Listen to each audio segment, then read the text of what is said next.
So hello everyone, good evening, sorry good morning सभी को।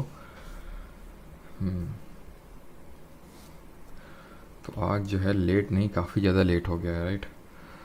कुछ चीज़ें हैं इसकी वजह से आज काफ़ी ज़्यादा लेट हो गया और मैं आपको नोटिफाई भी नहीं कर पाया आज।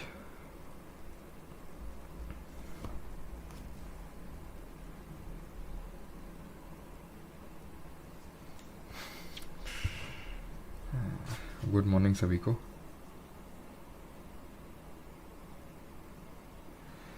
सर यार लेट लेट नहीं, आज आज बहुत ज़्यादा लेट है,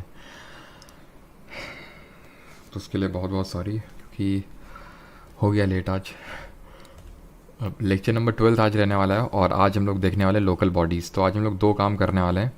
एक तो लोकल बॉडीज़ दैट इज़ की पंचायत और म्यूनिसिपैलिटीज़ देखने वाले हैं, ठीक है।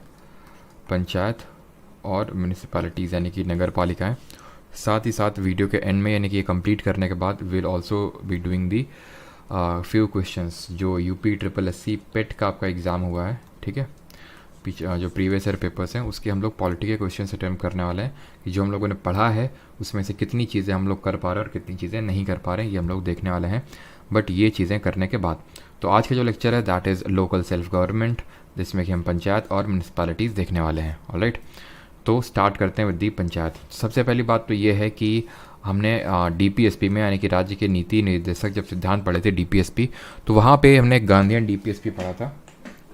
वहाँ पे हमने एक डीपीएसपी पढ़ा था जहाँ पे आर्टिकल नंबर 40 में ये बोला गया था कि state shall endeavour for the formation of panchayat, यानी कि स्टेट्स और rather state shall take steps to the formation of panchayat, यानी कि स्टेट को स्टेप लेने हैं। एंड यहाँ पे स्टेट का मतलब क्या है, ये हमारा किस में दिया गया था, आर्टिकल नंबर 36 में। आर्टिकल 36 में क्या लिखा हुआ था कि जो स्टेट का मतलब आर्टिकल नंबर 12 में है वही मतलब यहाँ पे आर्टिकल नंबर 36, यानी कि जब आप ना सिर्फ 36 बल्कि वही मतलब आपका जो पूरा डीपीएसपी है, बिकॉज डीपीएसपी की अगर हम बात करें तो आर्टिकल नंबर 36 से स्टार्ट होके आर्टिकल नंबर 51 तक थे। तो ये बात करता है कि आपका जहाँ पे भी स्टेट वर्ड लिखा हुआ है यहाँ पे हर जगह दैट वुड मीन जो आर्टिकल 12 में स्टेट लिखा हुआ है, दैट मीन कि आपका यूनियन गवर्नमेंट, स्टेट गवर्नमेंट और जितनी भी गवर्नमेंट एजेंसीज हैं सब कुछ आपका आता है स्टेट के तहत, राइट। तो मैंने आपको बताया था कि स्टेट के तहत ऑलमोस्ट सारी चीज़ें आती हैं। तो वही लिखा था कि यहाँ पे पंचायत के फॉर्मेशन को लेके स्टेप्स लेने हैं। तब जो पंचायत का फॉर्मेशन था वो मैंडेटरी नहीं था हर स्टेट्स के लिए। ज़रूरी नहीं था कि आप पंचायत बनाओ या फिर ना बनाओ, वो आपके ऊपर डिपेंड करता है। लेकिन ठीक है, तो इसी वजह से क्योंकि मैंडेटरी नहीं था तो फिर पहला हमारा जो बना था स्टेट दैट वाज राजस्थान, ठीक है। राजस्थान में का एक नागौर डिस्ट्रिक्ट था, वहाँ पे सबसे पहले पंचायत के जो प्रोविजंस है उसको लागू किया गया। 2 अक्टूबर 1959 को राजस्थान के जो नागौर डिस्ट्रिक्ट थी वहाँ पे सबसे पहले पंचायत के प्रोविजंस को इम्प्लीमेंट किया गया। लेकिन तब तक ये मैंडेटरी नहीं होता था, यानी कि ज़रूरी नहीं था हर स्टेट को, और इसी वजह से कुछ स्टेट ने किया और कुछ ने नहीं किया। सबसे पहला जो हमारा स्टेट बना दैट वाज राजस्थान। इसके बाद यहाँ पे अमेंडमेंट हुआ हमारे कॉन्स्टिट्यूशन में, 73rd अमेंडमेंट, ठीक है। यहाँ पे मैं लिख देता हूँ, एक सेकंड रुकिएगा। ठीक, तो यहाँ पे एक अमेंडमेंट होता है 73rd अमेंडमेंट, ठीक है। इस 73rd कॉन्स्टिट्यूशनल अमेंडमेंट ये होता है आपका 1992। बट इस अमेंडमेंट से भी पहले कुछ चीज़ें होती हैं। चीज़ें कुछ ये होती हैं कि पंचायत के फॉर्मेशन को लेके कमिटीज़ का गठन होता है, ठीक है। कुछ कमिटीज़ यानी कि कुछ समितियां बनाई जाती हैं कि पंचायत के जो प्रोविजंस उसको किस तरह से लागू किया जाए। तो उसमें जो सबसे पहली आपकी कमेटी बनी थी that was Balwant Rai Mehta committee, ठीक है। सबसे यहाँ पे पहली कमेटी बनी थी बलवंत राय मेहता कमेटी। ये कमेटी बनी थी आपकी 1957 में, टू लुक आफ्टर की पंचायती राज प्रोविजंस को किस तरह से इंप्लीमेंट किया जाए, फिर पंचायत को किस तरह से इंप्लीमेंट किया जाए। तो इस कमेटी ने जो रिकमेंडेशन दिया दैट वाज, बहुत सारे रिकमेंडेशन इसने दिया और उनमें से एक रिकमेंडेशन था कि 3 टियर का पंचायती राज सिस्टम को इंप्लीमेंट किया जाए। 3 टियर मतलब, वो अभी हम 3 टियर मतलब देखेंगे। 3 टियर का मतलब ये होता है कि विलेज लेवल पे, इंटरमीडिएट लेवल पे और डिस्ट्रिक्ट लेवल पे, कि तीनों लेवल पे पंचायती राज सिस्टम लागू किया जाना चाहिए। That is called as 3 tier system. तो अगर आपसे क्वेश्चन पूछता है कि 3 टियर पंचायती राज सिस्टम इम्प्लीमेंटेशन को लेके किस कमेटी ने रिकमेंडेशन दिया था, that was Balwant Rai Mehta committee. फिर अगर हम बात करें दूसरी आपकी कमेटी बनी थी and that was Ashok Mehta committee, ठीक है। अशोक मेहता कमेटी, ये कमेटी बनती है जस्ट 20 साल बाद 1977 में। इसने इसके भी कुछ रिकमेंडेशन थे, बट इसने रिकमेंड किया था 2 टियर पंचायती राज सिस्टम। बलवंत राय मेहता ने बोला था 3 टियर पंचायती राज सिस्टम होना चाहिए, इसने बोला था 2 टियर पंचायती राज सिस्टम होना चाहिए, ठीक है। और इसने बोला था कि भाई इंटरमीडिएट लेवल पे ज़रूरत ही नहीं है। थर्ड, फिर और भी कमेटी बनी थी जो छोटी छोटी कमेटी थी, जैसे कि हमारी एक LM सिंघवी कमेटी बनी थी, ठीक है। LM सिंघवी जो कमेटी बनी थी ये बनती है आपकी 1986 में, on revitalisation of Panchayati Raj institutions. तो उनको किस तरह से रिवाइटलाइज किया जाना चाहिए, दैट मीन कि उनमें एक तरह से नई जान किस तरह से फूकी जा सकती है, वो LM सिंघवी कमेटी ने रिकमेंडेशन दी है। कुछ और भी कमेटीज़ थी, बस उनका आपको नाम पता होना चाहिए कि हाँ ये पंचायत के फॉर्मेशन से रिलेटेड है। बाकी यहाँ पे आपको और कुछ जानने की ज़रूरत है नहीं। यहाँ पे मैं साइड में लिख देता हूँ, these committees are your Thungon committee, ठीक है, और गडगिल कमेटी। थुंगॉन कमेटी और गडगिल कमेटी हमारी कुछ और कमेटीज़ हैं जो पंचायत के फॉर्मेशन है, फिर डायरेक्टली पंचायत के लिए नहीं बनाई गई थी, बट कहीं ना कहीं इन्होंने पंचायत को लेकर रिकमेंडेशन दिए थे, फिर लोकल सेल्फ गवर्नमेंट को लेकर इन्होंने रिकमेंडेशन दिए थे। बट जो मेन कमेटी थी that was Balwant Rai Mehta committee, जिसने कि 3 टियर पंचायती राज सिस्टम को लागू करने की बात कही। अब लागू करने की बात कही थी बलवंत राय मेहता कमेटी कब बनी, 1957 में। लेकिन धीरे धीरे धीरे काफ़ी सारी गवर्नमेंट आई, कुछ कोशिश की, ठीक है, बिल लेके आई पंचायत सिस्टम को मैंडेटरी करने के लिए, लेकिन कुछ बिल नहीं पास हो पाए। फाइनली जाके बिल पास होता है 1992 में, और होता है 73rd नंबर का कॉन्स्टिट्यूशन में अमेंडमेंट। ये अमेंडमेंट आता है 73rd कॉन्स्टिट्यूशनल अमेंडमेंट बिल, जो कि 1992 में आता है, ठीक है। और ये एनफोर्स किया जाता है, एक तरह से हम बोल रहे हैं लागू होता है 24 अप्रैल 1993 को। और इसीलिए हम 24 अप्रैल को मनाते हैं क्या, इसी दिन हम मनाते हैं पंचायती राज दिवस। पंचायती राज दिवस, इस दिवस की जो सेलिब्रेशन है हमने 2010 से स्टार्ट किया था। उस समय जो हमारे PM थे डॉक्टर मनमोहन सिंह जी, उन्होंने इसको स्टार्ट किया 2010 से। यहाँ पे एक से मैं आपसे क्वेश्चन पूछता हूँ कि किस दिन हम नेशनल वोटर्स डे सेलिब्रेट करते हैं। नेशनल वोटर्स डे हम कब सेलिब्रेट करते हैं, ठीक है। तो याद रखना, नेशनल जो वोटर्स डे है ये हम सेलिब्रेट करते हैं 25 जनवरी को, बिकॉज इसी दिन हमारा इलेक्शन कमीशन ऑफ इंडिया का गठन होता है, इसलिए हम नेशनल वोटर्स डे 25 जनवरी को सेलिब्रेट करते हैं। अभी 1993 को लागू होता है, और ये जो अमेंडमेंट बिल है ये किसके टाइम पे, इस टाइम प्राइम मिनिस्टर कौन होते हैं, हमारे PV नरसिम्हा राव। लेकिन वो बताने से पहले, ठीक है, ये चीज़ आपको बता दूं कि जस्ट इसका अगला वाला अमेंडमेंट हुआ, ये तो था 1992 73rd जो अमेंडमेंट हुआ था, दैट वाज रिगार्डिंग कि पंचायत के सेटअप को 3 टियर पंचायती राज सिस्टम को मैंडेटरी किया गया, यानी कि अब अनिवार्य हो गया हर राज्य को आपको पंचायत सेटअप ही करना है। अभी जब आर्टिकल 40 में था, आर्टिकल 40 क्या है, DPSP, और हमने क्या पढ़ा कि DPSP नॉन एनफोर्सिएबल है, मतलब सॉरी नॉन जस्टिसिएबल है, कि आपको उसके रिगार्डिंग जस्टिस नहीं मिलेगा। जैसे कि अगर स्टेट को ये डायरेक्शन दिया गया है कि आप पंचायत का गठन करें, बट अगर वो नहीं कर रहा है तो आप कोर्ट नहीं जा सकते हैं, लेकिन अगर अभी नहीं करता है तो आप जा सकते हैं कोर्ट, बिकॉज अभी इसको एनफोर्सिएबल बना दिया गया है बाई 73rd अमेंडमेंट, ठीक है। मतलब अभी जस्टिसेबल बना दिया गया बाई 73rd अमेंडमेंट। और 74th अमेंडमेंट इसी से रिलेटेड है आपका लोकल सेल्फ गवर्नमेंट, ये है in rural setup 73rd amendment, और 74th अमेंडमेंट बात करता है local self government in urban setup, that means urban local government की बात करता है। और अर्बन लोकल गवर्नमेंट को हम बोलते हैं म्यूनिसिपैलिटीज़, यानी कि नगर पालिका हिंदी में बोलते हैं। तो ये बात करता है नगर पालिकाओं के गठन पे, म्यूनिसिपैलिटीज़। क्लियर। ये जो दोनों अमेंडमेंट हैं आपके हुए थे, आपके किसके टाइम पे, ये थे प्राइम मिनिस्टर आपके PV नरसिम्हा राव, ठीक है। PV नरसिम्हा राव जी इस समय आपके प्राइम मिनिस्टर थे जब ये दोनों अमेंडमेंट आपके हुए थे, 1993 में ये लागू हुए थे। अब इसमें अगर बात करें, ये रिलेट करता है कौन से शेड्यूल से, 11th शेड्यूल से, ठीक है, 11वीं अनुसूची। और ये आपको पता है 74th अमेंडमेंट, इससे ऐड करी गई आपकी 12वीं अनुसूची, यानी कि 12th शेड्यूल। इस 11th शेड्यूल में ये चीज़ याद रखिएगा कि इसमें टोटल 29 फंक्शनल आइटम्स हैं। 29 फंक्शनल आइटम्स का मतलब है कि इन 29 मैटर्स पे एक तरह से हम बोल सकते हैं कि काम करेगा पंचायत।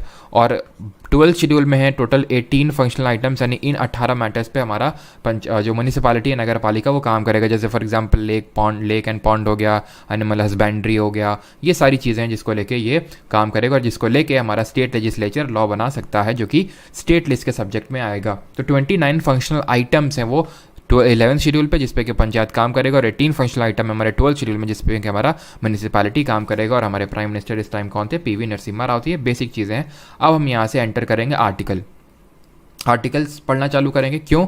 क्योंकि 73rd अमेंडमेंट ने एक चीज़ यहाँ पे और नोट करना, यहाँ पे थोड़ा सा हौश पौश हो रहा है, बट नोट्स में आपको प्रॉपर तरह से मिलेगा कि यहाँ पे मैं चाहता हूँ कि एक ही जगह आपकी सारी चीज़ें हो जाएं। पार्ट नंबर 9 ऑफ कॉन्स्टिट्यूशन को ऐड किया गया इस अमेंडमेंट से। Part number 9A of constitution को ऐड किया गया, यानी भाग 9 ऑफ संविधान बात करता है पंचायत की और भाग 9 का बात करता है म्यूनिसिपैलिटी यानी नगर पालिकाओं की।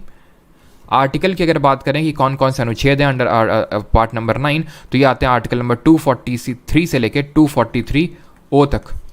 ये बात करते हैं आपके इसकी पंचायत की। और 74th अमेंडमेंट से आपके ऐड किए गए 243O के बाद क्या आएगा P, तो 243P से लेके 243ZG तक।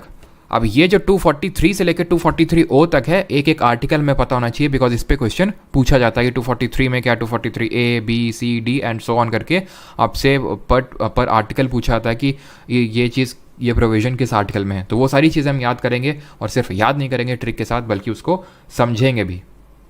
ठीक है।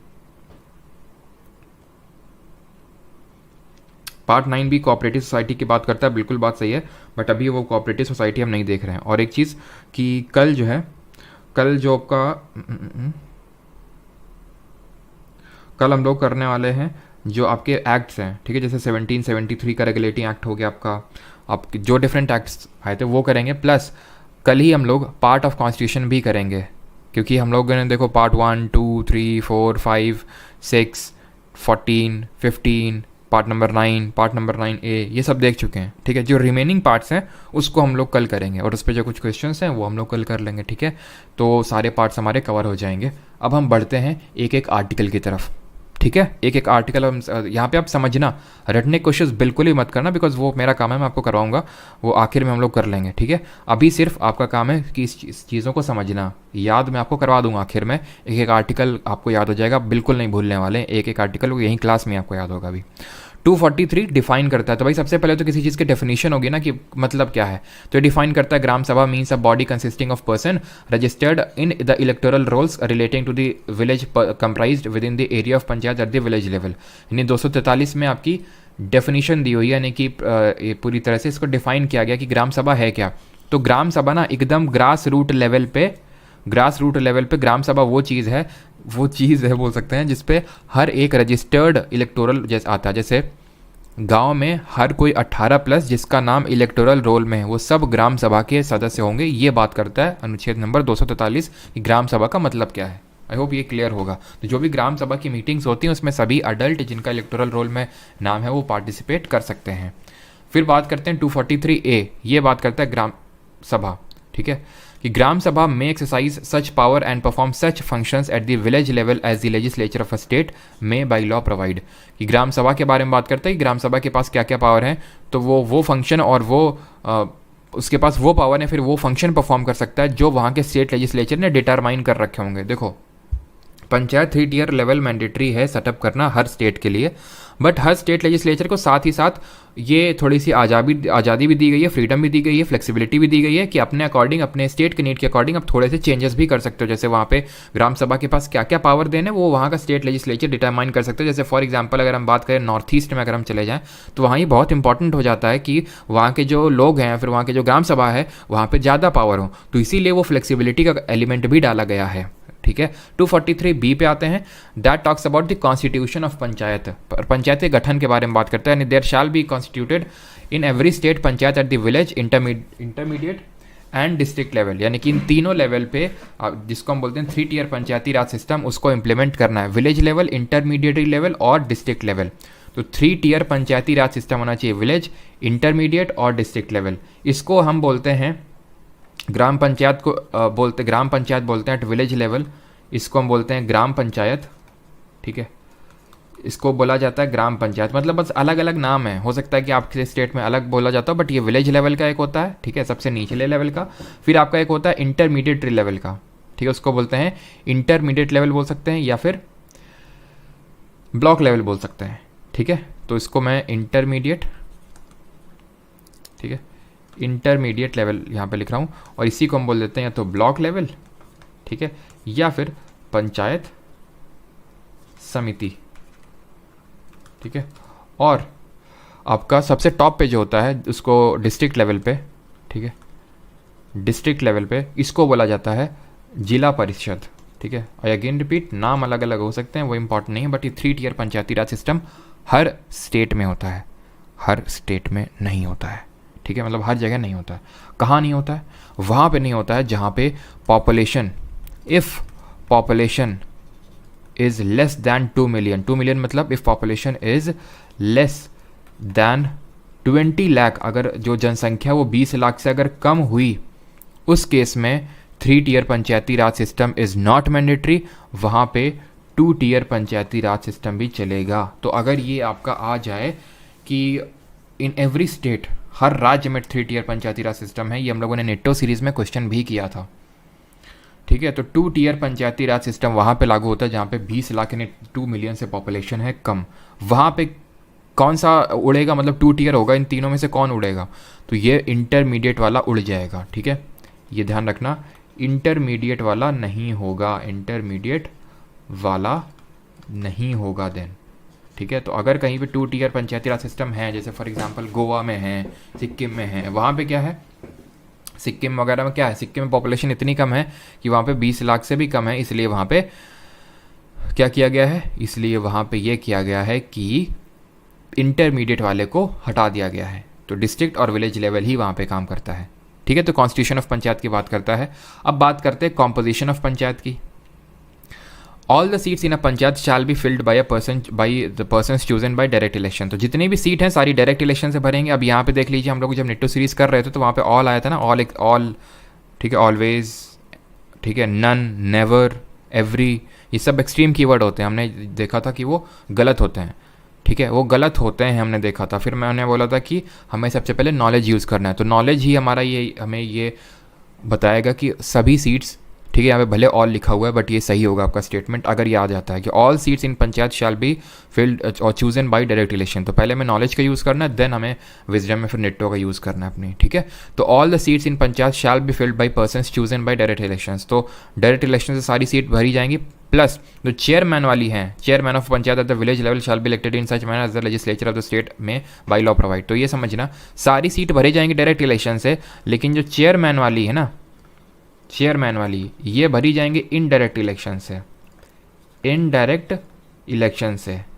लेकिन विलेज लेवल पे कैसा होगा, विलेज लेवल में डायरेक्ट भी हो सकता है चुनाव और इनडायरेक्ट भी हो सकता है। ये वहाँ का जो स्टेट लेजिस्लेचर है उस स्टेट का, वो डिटरमाइन करेगा। अब मेरी बात को फिर से समझिए कि सभी सीटों में एक्सेप्ट चेयरपर्सन की सीट में डायरेक्ट चुनाव होगा। आप डायरेक्ट जाके वोट करते हैं ना जब पंचायत का चुनाव होता है, अपने गांव में देखा होगा।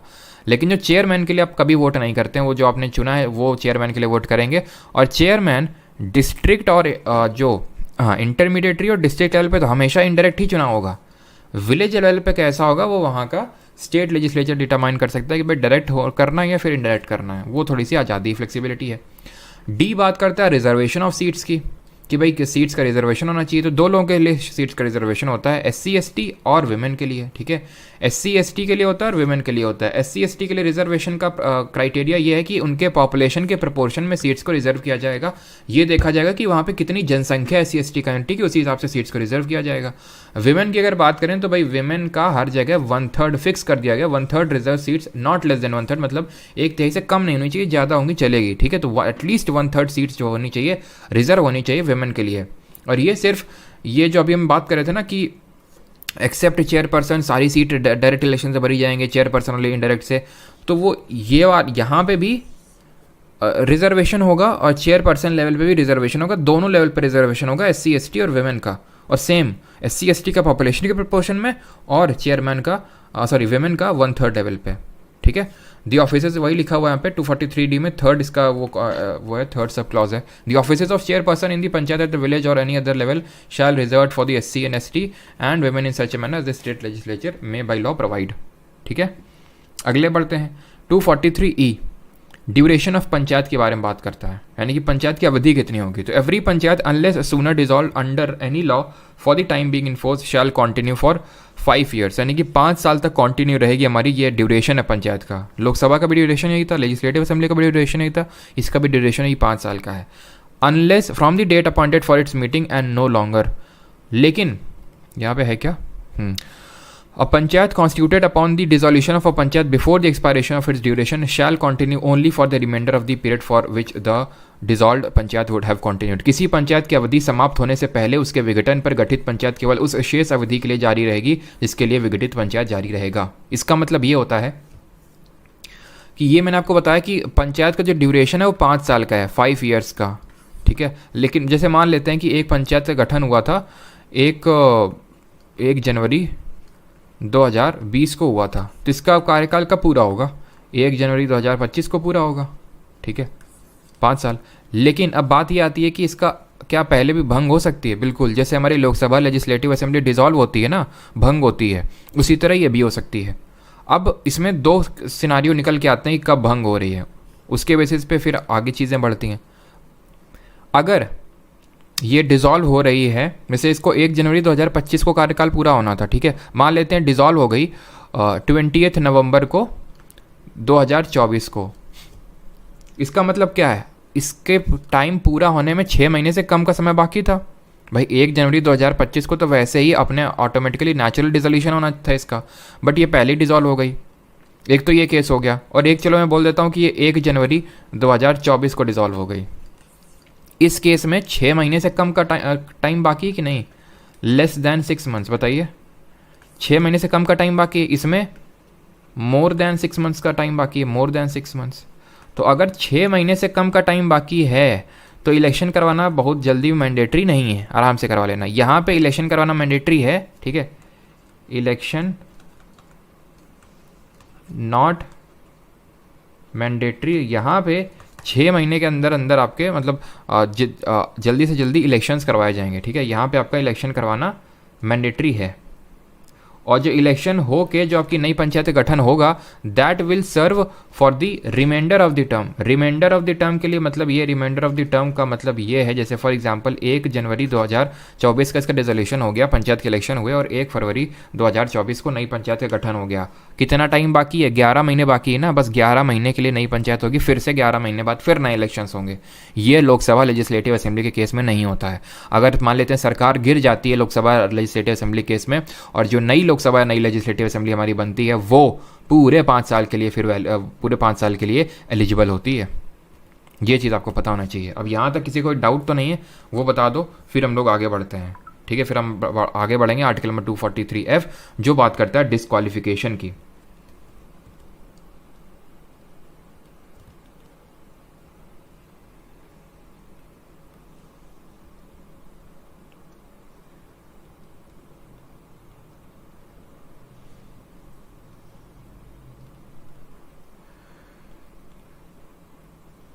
इसको कौन डिज़ोल्व करता है? इसको डिज़ोल्व करने के पास इसके शक्तियाँ होती हैं। अगर हम बात करें जो जिला परिषद होता है ना, उसके पास ये पावर होती है कि वो कर सकता है, ठीक है। जो डिस्ट्रिक्ट लेवल पे आपका पंचायत होता है ना, अगर उसको लगता है कि ग्राम पंचायत जो है अपने पावर्स का सही तरह से यूज़ नहीं कर रहा है, तो ये पावर ज़िला परिषद को है, ठीक है, ठीक है। तो यहाँ पे चलो मैं लिख देता हूँ इस चीज़ को कि डिज़ोल्व करने का पावर, ठीक है, डिज़ोल्व जो करने का पावर होता है ये जिला परिषद को होता है, ठीक है। जिला परिषद को ये पावर दिया गया है कि वो उसको डिसॉल्व कर सकता है। और कुछ डाउट किसी का?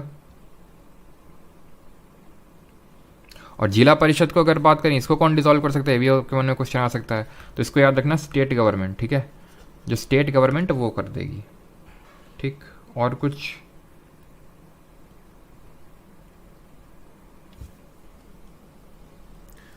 तो लोकसभा के द्वारा इलेक्शन हुए हैं क्या? बहुत बिल्कुल हुए हैं।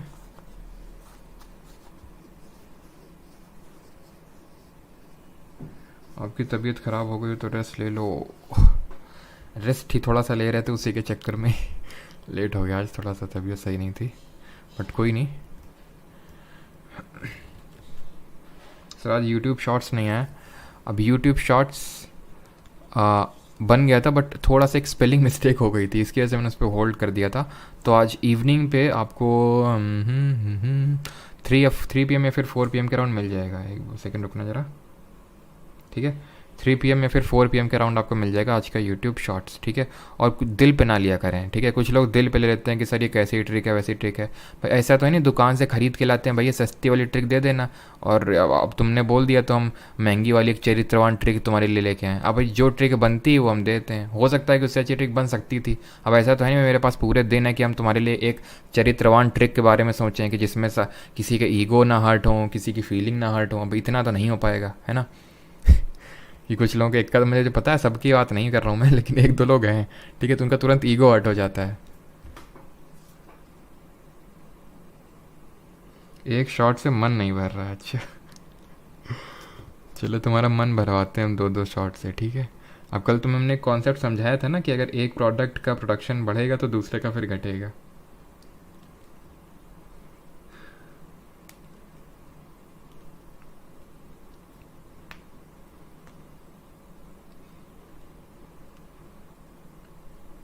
हम्म। हाँ, ऐसी ट्रिक जल्दी याद होती हैं, बिल्कुल। तो वो वही मेरा वो रहता है। बाकी अगर आपको लगता है नहीं नहीं हमारा ईगो हर्ट हो गया तो कोई दिक्कत नहीं, खुद की बना लो। है कि नहीं। चलो, ट्रिक हो तो ऐसी है ना कि 4 लोग पूछे। डिस्क्वालिफिकेशन फॉर मेंबरशिप की अगर बात करें, सदस्यता के लिए अयोग्यता की बात है एफ में। अब उसमें हम फोकस मत करें कि एफ है ई है, वो अभी मैं आपको याद करा दूंगा, बट अब इस पर फोकस करें disqualification. A person shall be disqualified for being chosen as member and for being a member of the panchayat. कब डिस्क्वालीफाई होगा, तो वो प्रोविजंस जिस पे कि स्टेट लेजिस्लेचर ने लॉ बना रखा है, दैट इज जैसे 1A में इसी डिस्क्वालिफिकेशन में 243F1A, if he so disqualified by और under any law for the time being in force for the purpose of elections to the legislature of the state concerned. यानी कि कोई ऐसा लॉ बन रखा है जिसको स्टेट लेजिस्लेचर ने बनाया है, अगर उसके तहत डिस्क्वालीफाइड है तो डिस्क्वालीफाई होगा। Now provided that no person shall be disqualified on the ground that he is less than 25 years of age if he has attend the age of 21 years. इसका मतलब ये है कि मिनिमम पंचायत का एज लड़ने के लिए चुनाव 21 साल है, यानी कि अगर किसी के 25 नहीं हुई है तो इस ग्राउंड में इसको डिस्क्वालीफाई नहीं किया जा सकता है कि तुम्हारी उम्र 25 नहीं हुई है ना, 21 होनी चाहिए, बात खत्म। तो मिनिमम एज भी यहाँ पे मैंशनड है, ठीक है। मिनिमम एज कितनी है, 21। तो किसी को ये चीज़ बोल रहा है कि किसी को इस आधार पे अयोग्य नहीं घोषित किया जा सकता है कि वो 25 वर्ष का नहीं हुआ है, क्योंकि 25 तो है ही नहीं, 21 है। 25 तो लोकसभा के लिए होती है।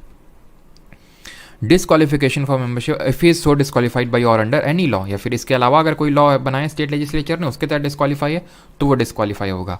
एक चीज़ हमेशा याद रखना, मैंने कल भी जब मैं सेशन ले रहा था PYQ वाला तो वहाँ पे मैंने बताई थी, और आज PYQ वाला सेशन नहीं होगा बिकॉज काफ़ी लोगों को चाहिए ब्रेक। मैं कॉमेंट देख रहा था कि सर ब्रेक दो ब्रेक दो ब्रेक दो, 7 दिन हो जाता है। तो अगर कोई यहाँ पे PYQ वाला सेशन वाला स्टूडेंट है तो आज आपका सेशन नहीं होगा, ठीक है, क्योंकि आप ही लोग उसकी रिगार्डिंग बोल रहे थे कि सर ब्रेक दो, बहुत ज़्यादा हो रहा है, लोडेड हो रहा है, इस वजह से, ठीक है।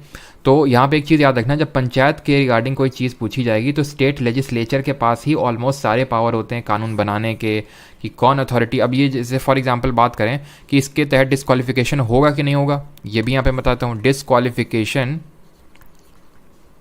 कौन डिसाइड करेगा, इज डिसाइडेड बाई, अच्छा ये बताओ कि MPs और MLAs, जो MPs होते हैं, चलो MPs छोड़ो, ठीक है, MPs देखते हैं, अभी MLAs छोड़ो, MP जो होते हैं हमारे मेंबर ऑफ पार्लियामेंट, इनका डिस्क्वालिफिकेशन कौन देखता है, बताइए मुझे जल्दी से, कौन देखता है कि डिस्क्वालीफाई होंगे कि नहीं होंगे। तो disqualification is decided by in the case of local bodies by such authority as decided by और डिटरमाइंड बाई वहाँ का स्टेट लेजिस्लेचर, ठीक है। वहाँ के स्टेट लेजिस्लेचर ने जो बोला है, जिस अथॉरिटी को पावर दी है कि तुम डिसाइड करोगे कि डिस्क्वालीफाई कोई होगा कि नहीं होगा, वही डिसाइड करेगा, कोई और अथॉरिटी नहीं।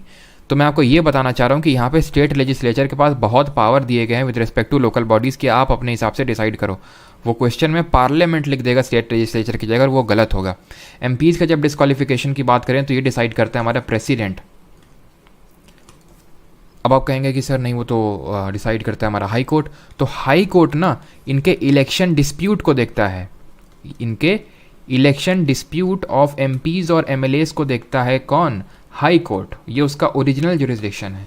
लेकिन president with the consultation of election commission of India ये MPs के उसका डिस्क्वालिफिकेशन को देखता है, ठीक है। बट डिस्क्वालिफिकेशन अंडर डिफेक्शन होगा तो वो कौन देखेगा, मुझे बताइए। अगर किसी का दल बदल के चक्कर में उसका अगर डिस्क्वालिफिकेशन करना है तो वो किसके अंडर में आएगा, ये आपको बताना है। तो वो हम लोग ने याद किया था कि अगर डिसक्वालिफिकेशन, ठीक है, डिसक्वालिफिकेशन अंडर, ये सब आपकी चीज़ें लिखी हुई है यहाँ पे, बस रिवाइज हो रहा है कि डिसक्वालिफिकेशन अंडर डिफेक्शन डिसाइड करना है तो वो कौन करता है? Presiding officer.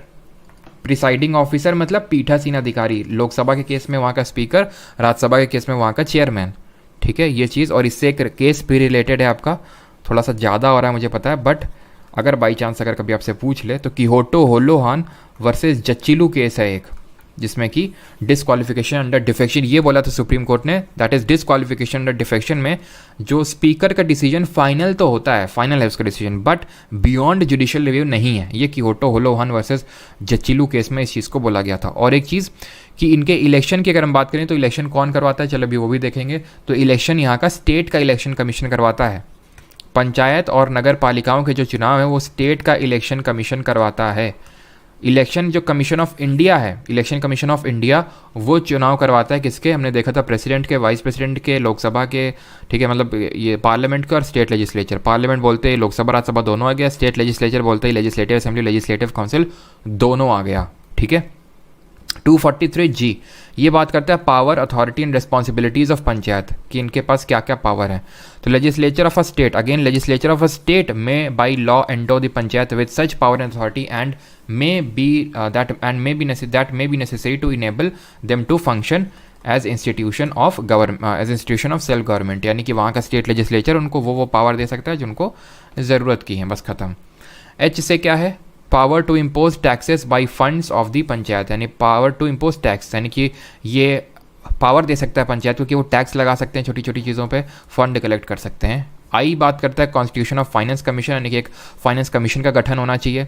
ये स्टेट का फाइनेंस कमीशन होगा, तो इसका गठन कौन करेगा? गवर्नर ऑफ अ स्टेट करेगा, राज्य का राज्यपाल करेगा। अगर हमने देखा था कि यूनियन के केस में जो फाइनेंस कमीशन ऑफ इंडिया होता है कौन से आर्टिकल में होता है, जरा बताइए कमेंट में जल्दी से, कल हम लोगों ने देखा था। तो जो वित्त आयोग होता है उसका गठन कौन करता है? 5 साल के लिए हमारा राष्ट्रपति करता है, प्रेसिडेंट करता है, अंडर आर्टिकल नंबर 280 करता है, ठीक है, 280 में फाइनेंस कमीशन दिया हुआ है। उसी तरह स्टेट का finance commission article 243I provide करता है कि governor of a state shall as soon as may be within 1 year from the commencement of the constitution, मतलब इस जो एक्ट आया था 1992 में, उसके 1 साल के अंदर अंदर तक एक फाइनेंस कमीशन का गठन कर देना है हर 5 साल में, और इसका गठन होते रहना है, ठीक है, every 5th year. Constitute a finance commission to review the financial position of panchayat and to make recommendation to governor. वो पंचायत के फाइनेंसेस को देखेगा कि भाई कितने ज़रूरत है फाइनेंसेस की, गवर्नर को रिकमेंडेशन देगा जो कि बाइंडिंग नहीं होगी।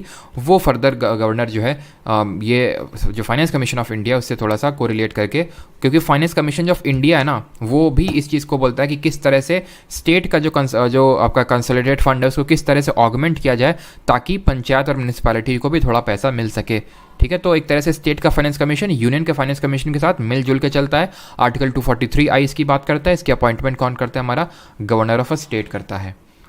243J की बात करें, audit of account of panchayat, यानी कि जो पंचायत के जो अकाउंट है उनको ऑडिट करने का जो काम होता है वो आर्टिकल 243J के तहत होता है, ठीक है। अब यहीं तक आपके इंपॉर्टेंट थे मेन, मतलब एक और अगला वाला के है, उसके बाद आपके उतने ज़्यादा इंपॉर्टेंट नहीं है। ये बात करता है elections to the panchayat, election कौन करवाते हैं आपके? ये लिखा हुआ है यहाँ पे, स्टेट का इलेक्शन कमीशन करवाएगा। और जो स्टेट के इलेक्शन कमिश्नर्स होंगे इनकी अपॉइंटमेंट कौन करेगा? याद रखना, इनकी जो अपॉइंटमेंट है वो हमारा करेगा गवर्नर, यानी कि राज्यपाल इनकी नियुक्ति करेगा। लेकिन जब इनकी रिमूवल की बात आएगी तो रिमूवल की अगर मैं बात करूं तो सेम एज अ जज ऑफ हाई कोर्ट होता है, सेम एज अ जज ऑफ हाई कोर्ट। और जज ऑफ हाई कोर्ट को जरा बताइए मुझे कमेंट में किन 2 ग्राउंड्स पे रिमूव किया जाता है, जल्दी से कमेंट में।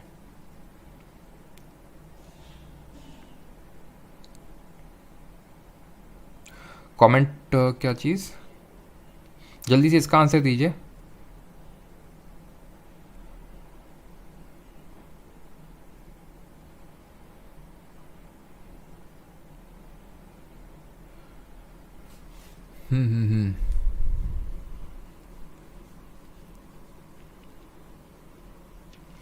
सबका सही है। प्रूव्ड मिसबिहेवियर एंड कैपेसिटी, ठीक है, तो प्रूव्ड मिसबिहेवियर एंड इनकैपेसिटी, ठीक है, यानी कि एक तरह से पार्लियामेंट में रेजोल्यूशन पास होगा by special majority, that is 2/3 majority in the Lok Sabha and Rajya Sabha, और उसके बाद हमारा प्रेसिडेंट ठप्पा लगा के इनको हटाएगा। यानी अपॉइंटमेंट तो कर रहा है गवर्नर, बट जो नियुक्ति कौन कर रहा है वो कर रहा है आपका, सॉरी अपॉइंटमेंट तो कर रहा है गवर्नर, बट जिनका जो रिमूवल है वो कौन कर रहा है? हमारा प्रेसिडेंट कर रहा है। प्रेसिडेंट ऐसे नहीं जैसे कि हमारा हाईकोर्ट का जज रिमूव होता है, यानी कि आपका स्पेशल मेजोरिटी से पार्लियामेंट में रेजोल्यूशन पास होगा, वो अगर बोलेगा तो ही हमारा रिमूव कर सकता है प्रेसिडेंट उनको। ठीक है, क्लियर है? आगे बढ़ा जाए। अगला आपका आर्टिकल है 243L। ये बात करता है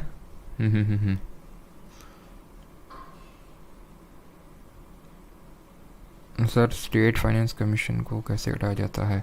स्टेट फाइनेंस कमीशन को मैं बता दूं। अच्छा, स्टेट फाइनेंस कमीशन को भी इसी तरह हटाया जाता है, प्रूव्ड मिसबिहेवियर एंड इनकैपेसिटी से। ठीक है, याद रखना, जो स्टेट फाइनेंस कमीशन जब भी हम पढ़ रहे थे, उसके मेंबर और चेयरमैन को भी प्रूव्ड मिसबिहेवियर और इनकैपेसिटी से ही हटाया जाता है। क्लियर है?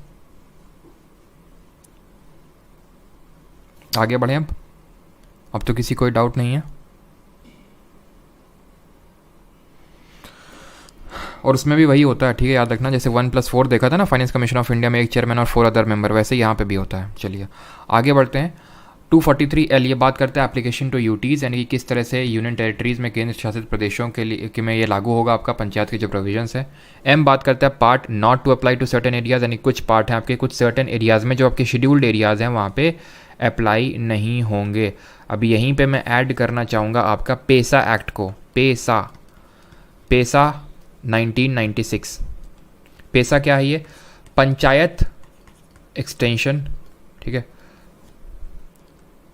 Provisions of panchayat extension to scheduled areas, panchayat extension to scheduled areas, यानी कि जो हमारे शेड्यूल्ड एरियाज़ हैं, खासकर जो नॉर्थ ईस्ट वगैरह के हैं, तो वहाँ पे ये पंचायत के प्रोविजंस डायरेक्टली लागू नहीं होते हैं, वो विद सर्टेन मॉडिफिकेशंस लागू होते हैं। और वो चीज़ को इम्प्लीमेंट करने के लिए लाया गया था पेसा एक्ट, या फिर panchayat extension to scheduled areas act of 1996। Clear है? जो भी शेड्यूल्ड एरिया है वहाँ पे पंचायत के प्रोविजंस डायरेक्टली लागू नहीं होते हैं, विद सर्टेन मॉडिफिकेशंस लागू होते हैं, और उसी के लिए लाया गया था आपका पेसा एक्ट ऑफ 1996। ठीक, अगला है हमारा 243N जो बात करता है continuance of existing laws and panchayat, यानी मौजूद कानूनों और पंचायतों की का जारी रहना, यानी कि जो भी आपके लॉज हैं वो कंटिन्यू किस तरह से रहेंगे, वो इसके बारे में दिया है। और लास्ट आर्टिकल है, उतने इंपॉर्टेंट नहीं है, ठीक है, लास्ट आपका आर्टिकल है that is bar to interference. एक सेकेंड, कौन है?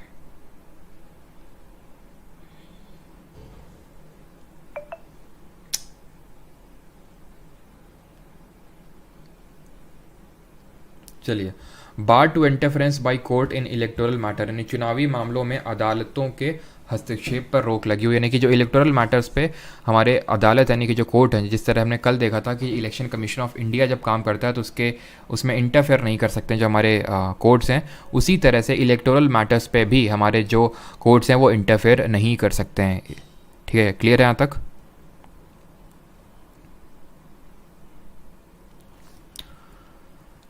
अभी हम देख लेते हैं किस तरह से याद करना है। पहले तो मैं देख लेता हूँ किसी कोई डाउट तो नहीं है।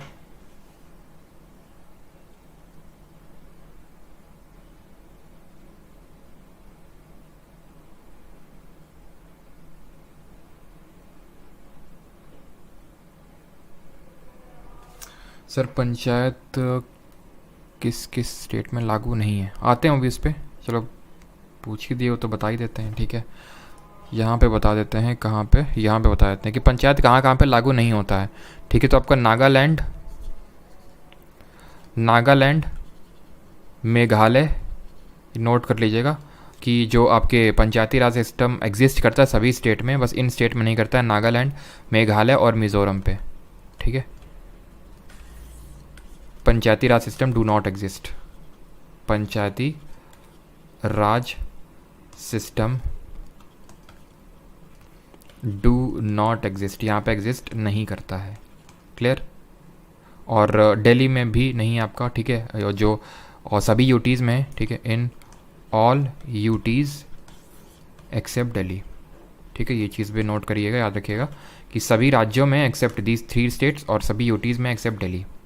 ठीक, चलिए अब इस क्वेश्चन को अब इस पे देख लेते हैं कि किस तरह से ये सारी चीज़ें हमें याद करनी है विद ट्रिक। विद ट्रिक मैं आपको याद करवाने वाला हूँ, बहुत आसानी से आपको याद होंगी। सर पहले वाले लेक्चर नहीं, वो आपके परमार एकेडमी ऐप में एज फिटनेस चैलेंज। ठीक है, अब इनको याद कैसे करना है, आपने ये तो समझ लिया इनमें है क्या, अभी याद कैसे करना है। तो ए से होता है, ए से याद रखिए असेंबली। असेंबली का मतलब क्या, देखिए 243 में सबसे जो पहला आर्टिकल है उसमें तो डिफाइन किया जाएगा, किसी भी चीज़ को डिफाइन सबसे पहले आर्टिकल में किया जाता है। तो ए से होता है असेंबली, ठीक है, ए से होता है असेंबली। असेंबली मतलब सभा, तो ये बात करता है ग्राम सभा की, ये डिफाइन कर रहा है ग्राम सभा को। ग्राम सभा में वो सारे लोग आते हैं जो ये लोग मतलब होते हैं जो 18+ हैं और रजिस्टर्ड हैं आपके इलेक्टोरल रोल में, ठीक है। 243 ये बोलता है ग्राम सभा यानी कि उसके पास क्या क्या पावर है वो सारी चीज़ें। बी बात करता है इसके बनने के बारे में, कॉन्स्टिट्यूशन ऑफ पंचायत, ये किस तरह से बनेगी पंचायत, ठीक है। तो बी से आप ऐसे याद रखो कि कैसे बनेगी पंचायत, राइट, कि इसमें आपका 3 टियर पंचायती राज सिस्टम होगा, ग्राम पंचायत होगा एट विलेज लेवल, पंचायत समिति होगी एट ब्लॉक लेवल, जिला परिषद होगा एट डिस्ट्रिक्ट लेवल।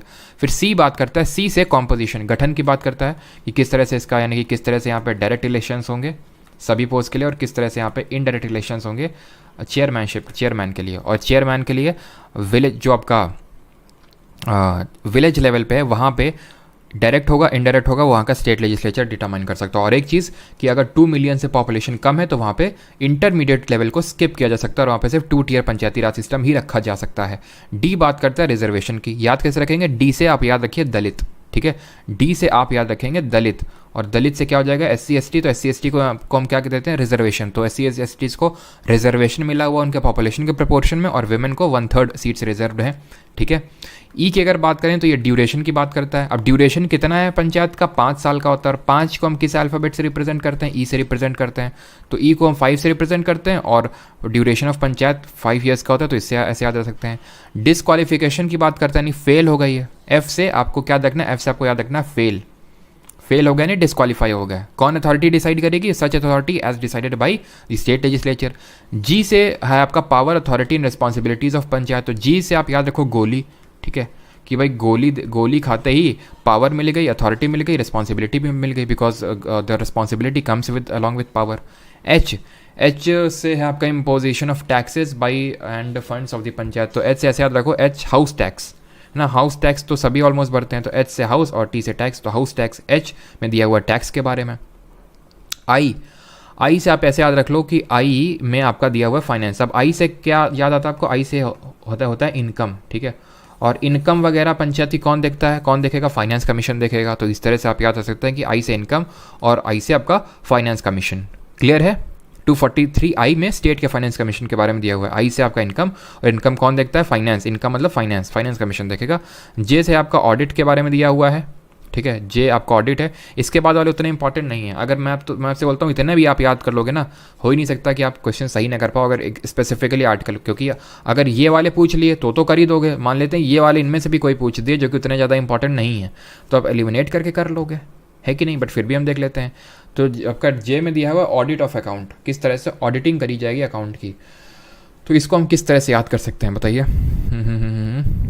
वैसे तो उतना इंपॉर्टेंट नहीं, बट फिर भी चलो अभी देखते हैं, ठीक है। के से आपका दिया हुआ इलेक्शंस टू दी पंचायती, किस तरह से इलेक्शंस होंगे, चुनाव होंगे। एल में दिया हुआ एप्लीकेशन टू यूटीज़, ऐसे याद रखो यूटीज़ में आपके होते हैं लेफ्टिनेंट गवर्नर, ठीक है, तो एल से लेफ्टिनेंट गवर्नर और एल से यूटी के बारे में दिया हुआ है, ठीक है। Part not to apply to certain areas, ठीक है, यानी कि part will apply with certain modification, तो एम से हो गया मॉडिफिकेशन और एम से हो गया आपका कि जो कुछ पार्ट हैं वो कुछ सर्टेन एरिया में अप्लाई नहीं होंगे या फिर मॉडिफिकेशन के साथ अप्लाई होंगे, तो एम से मॉडिफिकेशन उस तरह से याद कर सकते हैं। एन से है आपका कॉन्टिन्यूएंस ऑफ एग्जिस्टिंग लॉज इन पंचायत, और ओ से है बार टू इंटरफेयर, यानी कि आपके कोर्ट इसमें इंटरफेयर नहीं कर सकते हैं। क्लियर है, याद हो गया सभी को। चलिए थोड़ा सा रिकॉल करते हैं, ठीक है। यहाँ पे मैं एक ब्लैंक स्लाइड लेता हूँ और यहाँ पे आपको जल्दी जल्दी रिकॉल करने हैं सबको, ठीक है। रेडी हैं सभी लोग, चलो। क्या चीज़, हाँ अभी उस पर म्यूनिसपैलिटी भी करवाएंगे, अभी थोड़ा सा सब्र रख लिया करो, है ना, अभी करवाएंगे, इसको पहले पूरा कर लें, ठीक है। 243 सबसे पहले क्या कर रहा था, डिफाइन कर रहा था। 243 ए से असेंबली मतलब ग्राम सभा के बारे में बात हो रही है। बी मतलब बनना, यानी कि कॉन्स्टिट्यूशन ऑफ पंचायत की 3 टियर पंचायती राज सिस्टम रहेगी, 2 टियर वहाँ रहेगी जहाँ पे 2 मिलियन से पॉपुलेशन कम है। सी बात करता है कॉम्पोजिशन की, किस तरह से इसका कॉम्पोजिशन होगा, यानी कि इसमें किस तरह से इलेक्शंस होंगे, डायरेक्ट इलेक्शंस होंगे आपके सभी लेवल पे और इनडायरेक्ट होंगे चेयरमैन लेवल पे, और विलेज लेवल पे चेयरमैन ऐसे चुना जाएगा जैसे स्टेट लेजिस्लेचर डिटरमाइन करेगा। डी से आपका क्या होना चाहिए, दलित, दलित मतलब डी से दलित और डी से आपका रिजर्वेशन है ना, तो उनको रिजर्वेशन मिला हुआ है पॉपुलेशन के प्रोपोर्शन में। ई कितना होता है, ई अल्फ़ाबेट 5, 5 मतलब 5 साल का ड्यूरेशन होता है, ये हमने पढ़ा, याद हो गया। एफ मतलब फेल कर गए, यानी कि इनके डिस्क्वालिफिकेशन के बारे में दिया, किसी को डिस्क्वालीफाई नहीं किया जाएगा कि वो सिर्फ अभी 25 साल की उम्र नहीं कंप्लीट की है, बिकॉज 21 साल मिनिमम होती है, और बाकी अगर किसी तरह के डिस्क्वालीफाई है तो वो डिस्क्वालीफाई माना जाएगा। और डिस्क्वालिफिकेशन डिसाइड कौन करेगा, वो डिसाइड करेगा एसएच अथॉरिटी, जो by determined by state legislature. G से हमने गोली खाई, और गोली से हमें क्या मिल गई, गोली से हमें पावर, अथॉरिटी और रिस्पॉन्सिबिलिटी मिल गई। एच से हाउस, टैक्स से टीट से टैक्स, आई से इनकम से स्टेट का फाइनेंस कमीशन, ठीक है। जे से था आपका ऑडिटिंग, ठीक है, जे से ऑडिटिंग। अब ये क्योंकि इसके लिए सबके लिए ट्रिक याद कर ली थी, इसके लिए कोई ट्रिक नहीं याद कर रही थी, बट फिर भी देखो याद आ गया है ना, ठीक है। और जे के से क्या हम लोगों ने याद किया था, के से इलेक्शन टू दी पंचायत की, इलेक्शन कौन करवाएगा, इलेक्शन टू दी पंचायत, तो इलेक्शन आपका करवाएगा जो स्टेट का इलेक्शन कमीशन होगा, ठीक है, स्टेट का इलेक्शन कमीशन होगा। और जे के एल से हम लोगों ने क्या याद किया था, एल से एप्लीकेशन टू यूटीज़, क्योंकि वहाँ पे कौन होते हैं, लेफ्टिनेंट गवर्नर होते हैं, तो यहाँ पे एप्लीकेशन टू यूटीज़। फिर हमने एम से मॉडिफिकेशन, यानी कि कुछ पार्ट जो हैं, that is part not to apply to certain area, part not to apply to certain area, या फिर वहाँ मॉडिफिकेशन से अप्लाई होंगे। फिर एन की बात करी थी, एन कैसे याद किया था कि आपका जो कुछ कॉन्टिन्यूएंस, ठीक है, कॉन्टिन्यूएंस ऑफ एग्जिस्टिंग लॉज, और वो था कि बार टू इंटरफेयर बाई कोर्ट इन दी, जो आपका इलेक्टोरल मैटर है उसमें, ख़त्म हो गया, ठीक है, याद हो गया ना आपको अभी के अभी। और सारी जो चीज़ें हैं, इंपॉर्टेंट प्रोविजंस है, वो भी आपको याद हो गया, क्लियर। अब बढ़ते हैं थोड़ा सा लोकल बॉडीज़ को देख लेते हैं, थोड़ा सा ही है बहुत, बिकॉज उतना इंपॉर्टेंट नहीं है लोकल बॉडीज़, बस इक्का दुक्का चीज़ें हैं मैं आपको बता दूं, बिकॉज इस पर उसने क्वेश्चन बने नहीं है लोकल बॉडीज़, मतलब म्यूनिसिपैलिटी पे ज़्यादातर जो क्वेश्चन बनते हैं वो पंचायत में बनते हैं। उसके बाद क्वेश्चन करेंगे, और उसके बाद UP SSC पेट के पॉलिटी के कुछ क्वेश्चन सॉल्व करेंगे पेपर के।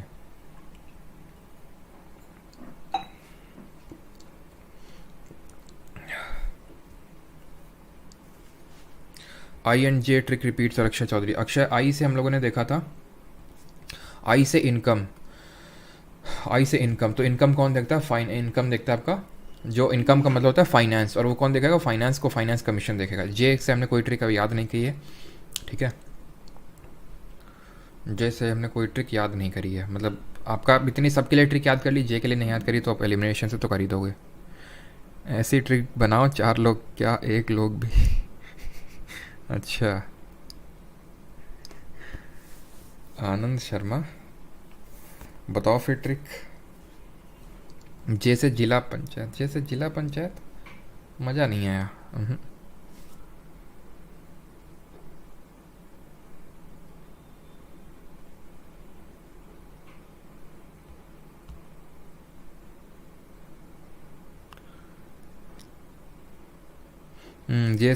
जैसे जैकपॉट,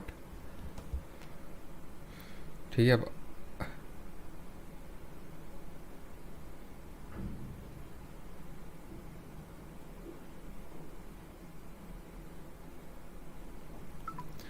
चलो अभी आते हैं म्यूनिसिपैलिटी यानी कि नगर पालिकाओं पे, ठीक है, म्यूनिसिपैलिटीज़।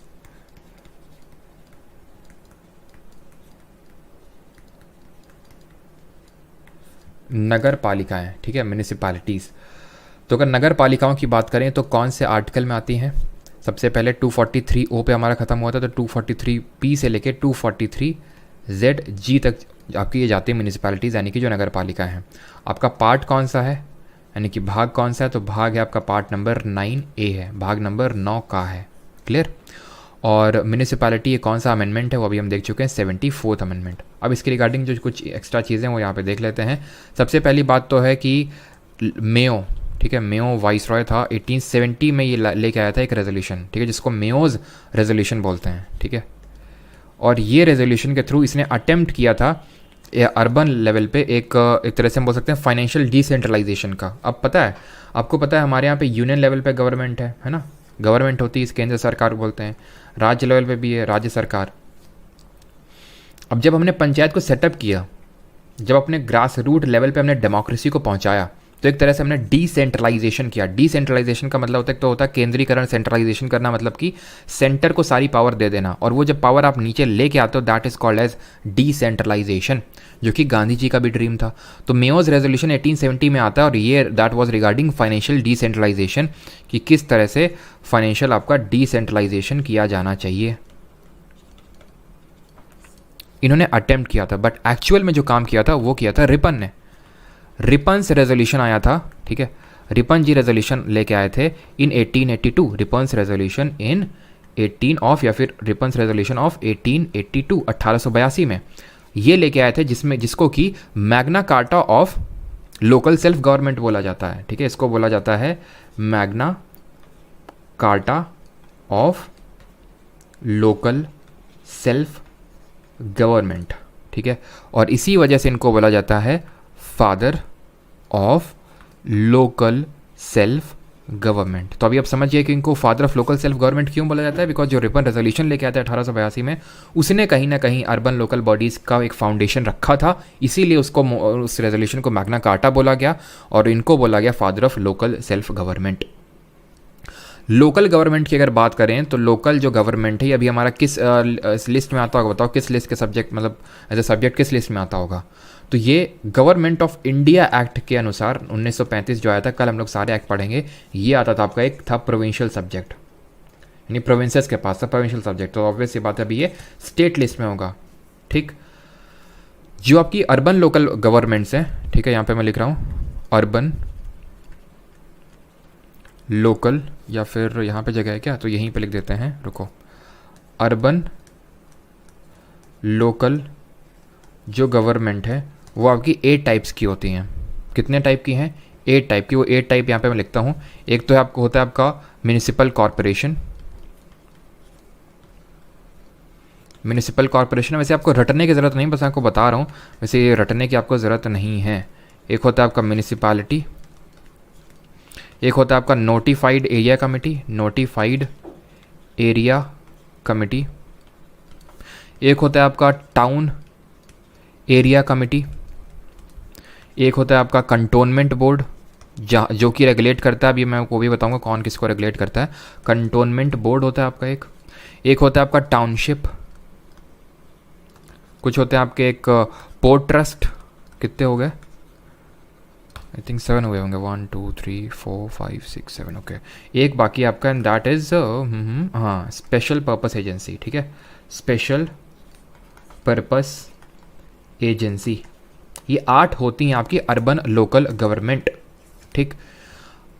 ये 3 मिनिस्ट्रीज़ के अंडर में काम करती हैं। जैसे ऐसा नहीं कि सारी की सारी 3 मिनिस्ट्रीज के अंडर काम करती हैं। जैसे अगर हम बात करें जो म्यूनिसिपैलिटी वगैरह है, ये आपकी काम करती हैं 3 तरह की होती है। भी फर्दर ये होती है आपकी एक नगर पंचायत, सॉरी नगर पंचायत बोल रहा हूँ, हाँ नगर पंचायत हो गई आपकी, नगर की जो पंचायत होती है।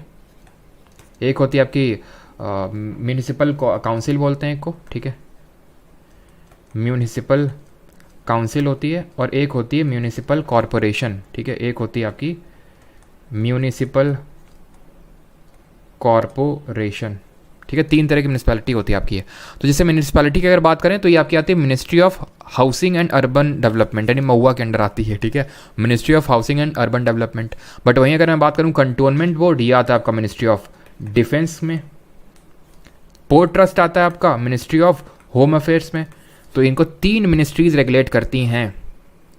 ज़्यादातर आपकी महुआ यानी कि ministry of housing and urban affairs regulate करता है, कुछ को मिनिस्ट्री ऑफ डिफेंस रेगुलेट करता है, उनमें से आपका एक कंटोनमेंट बोर्ड है, और कुछ को हमारा करता है मिनिस्ट्री ऑफ होम अफेयर्स। तो आपको याद रखना है कि 3 क्लियर है यहाँ तक, ठीक है। बस आपको इतना ही याद रखना है इसमें, बाकी और कुछ भी आपसे इसमें नहीं पूछेगा। अब यहाँ पे करते हैं क्वेश्चन अटैम्प्ट, जल्दी से करिए क्वेश्चंस ये वाले, और उसके बाद फिर हम यूपी SSC वाले क्वेश्चंस को करेंगे, पॉलिटी के क्वेश्चंस को। तो which article of constitution of India provides for the institution of panchayat?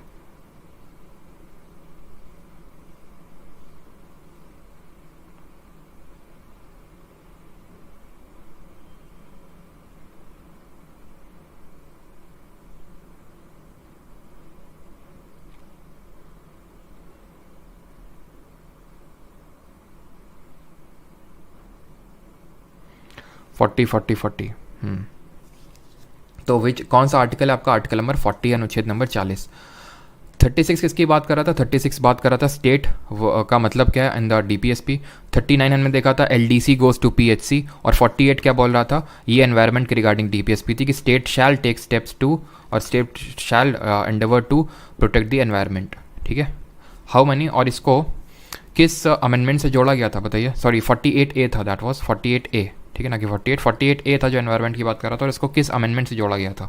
How many tiers are there in the Panchayati Raj structure, कितने पंचायती राज संरचना में कितने स्तर होते हैं? तो अभी हमने देखा 3 टीयर होता है पंचायती राज सिस्टम। बलवंत राय मेहता कमेटी ने इसको रिकमेंड किया था जो 1957 में बनी थी। 2 टीयर वहाँ पे होता है जहाँ पे आपका 2 मिलियन से पॉपुलेशन कम होती है। 3 tier system of Panchayati Raj consist of, क्या क्या होता है इसमें? तो एक तो हमारा होता है ग्राम पंचायत विलेज लेवल पे, पंचायत समिति होती है ब्लॉक लेवल पे, और आपका ज़िला परिषद होता है डिस्ट्रिक्ट लेवल पे। तो that is option number B. ठीक, अगले पे आते हैं committee appointed in 1977 to review working of the Panchayati Raj was chaired by. 1977 में कमेटी बनी थी। तो बलवंत राय मेहता कमेटी कब बनी? 1957 में बनी थी। फिर उसके 20 साल बाद बनी थी आपकी अशोक मेहता कमेटी, जिसने कि 2 टीयर पंचायती राज सिस्टम रिकमेंड किया था। 5th नंबर क्वेश्चन है, Balwant Rai Mehta committee suggest that the structure of Panchayati raj should consist of, यानी बलवंत राय मेहता समिति का सुझाव है कि पंचायती राज की संरचना में शामिल होना चाहिए village level, block level and district level. That is option number A will be the correct answer. ठीक है, सारे एकदम प्रीवियस ईयर के हैं और अब खट खट खट सारे क्वेश्चंस होंगे। Ashok Mehta committee laid greater emphasis on mandal panchayat, gram sabha, zila परिषद या फिर तालुका पंचायत। किस लेवल पे उसने मतलब ज़्यादा जोर देने की बात कही? मंडल, ग्राम सभा, जिला परिषद या फिर तालुका पंचायत समिति। तो इसने जिला परिषद क्या होता है? जिला परिषद होता है आपका एकदम जो डिस्ट्रिक्ट लेवल अगर हम बात करें। ठीक है, ग्राम सभा होता है जो एकदम ब्लॉक जो आपका ग्राम सभा एकदम जो ग्रास रूट लेवल है। तो उसने ग्रास रूट लेवल पे यानी ग्राम सभा पे ज़्यादा जोर देने की बात कही थी। Option number B. The constitutional status has been given to the panchayat under which article? तो कॉन्स्टिट्यूशनल स्टेटस किस आर्टिकल के तहत मिला हुआ है? तो किस आर्टिकल के तहत कॉन्स्टिट्यूशनल स्टेटस मिला है? Article number 243 of the constitution. ठीक है, अगला क्वेश्चन है 8th number, the constitution of India mandates that the elections of the Panchayati raj should be held after a gap of 2 years, 3 years, 4 years या फिर 5 ईयर्स। ठीक है, इसमें सही आंसर होगा आपका 5 ईयर्स। ठीक है, 5 साल के बाद आपको इसको सेटअप करना है। ठीक है, 9th, Panchayati Raj in India represents decentralisation of powers, participation of people, community development, all of these. तो ये सभी से संबंधित है आपका पंचायती राज, जहाँ पे डिसेंट्रलाइजेशन भी किया जा रहा है, लोगों का पार्टिसिपेशन भी है और कम्युनिटी डेवलपमेंट भी है। एक सेकेंड रुको,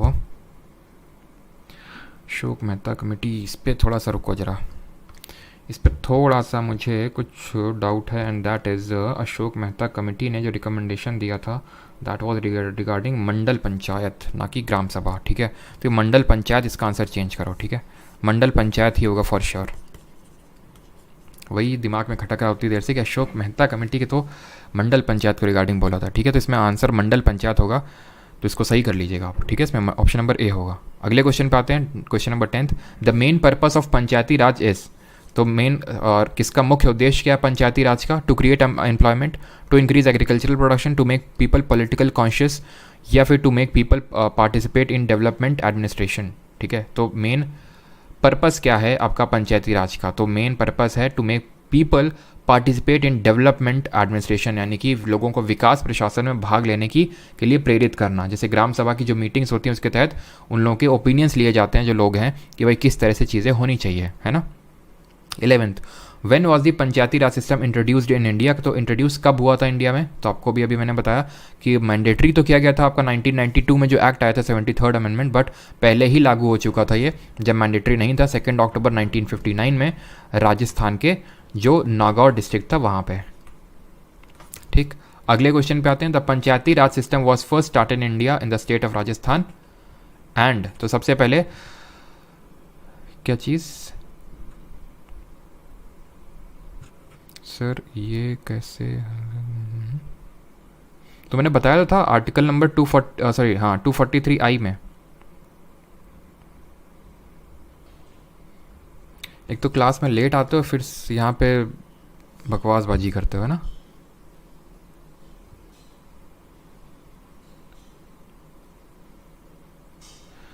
ठीक है, तो जिसका अगर कोई डाउट होता है तो प्लीज़ लास्ट के लिए रखा करें, ठीक है, अगर कोई चीज़ हो चुकी है अगर आपको लगता है तो बीच में क्लास को डिस्टर्ब नहीं करेंगे तो ज़्यादा सही रहेगा। तो क्वेश्चन पूछा है कि कौन से स्टेट में राजस्थान और कौन से स्टेट में आया था, तो ये आपका 2 अक्टूबर यहाँ पे मैंने बताया 2 अक्टूबर 1959 को तो राजस्थान में आया, और उसके जस्ट कुछ ही दिनों बाद 1959 में ही if I am not wrong 11 October को, ठीक है, 11 अक्टूबर के दिन आंध्र प्रदेश में भी आया, ठीक है।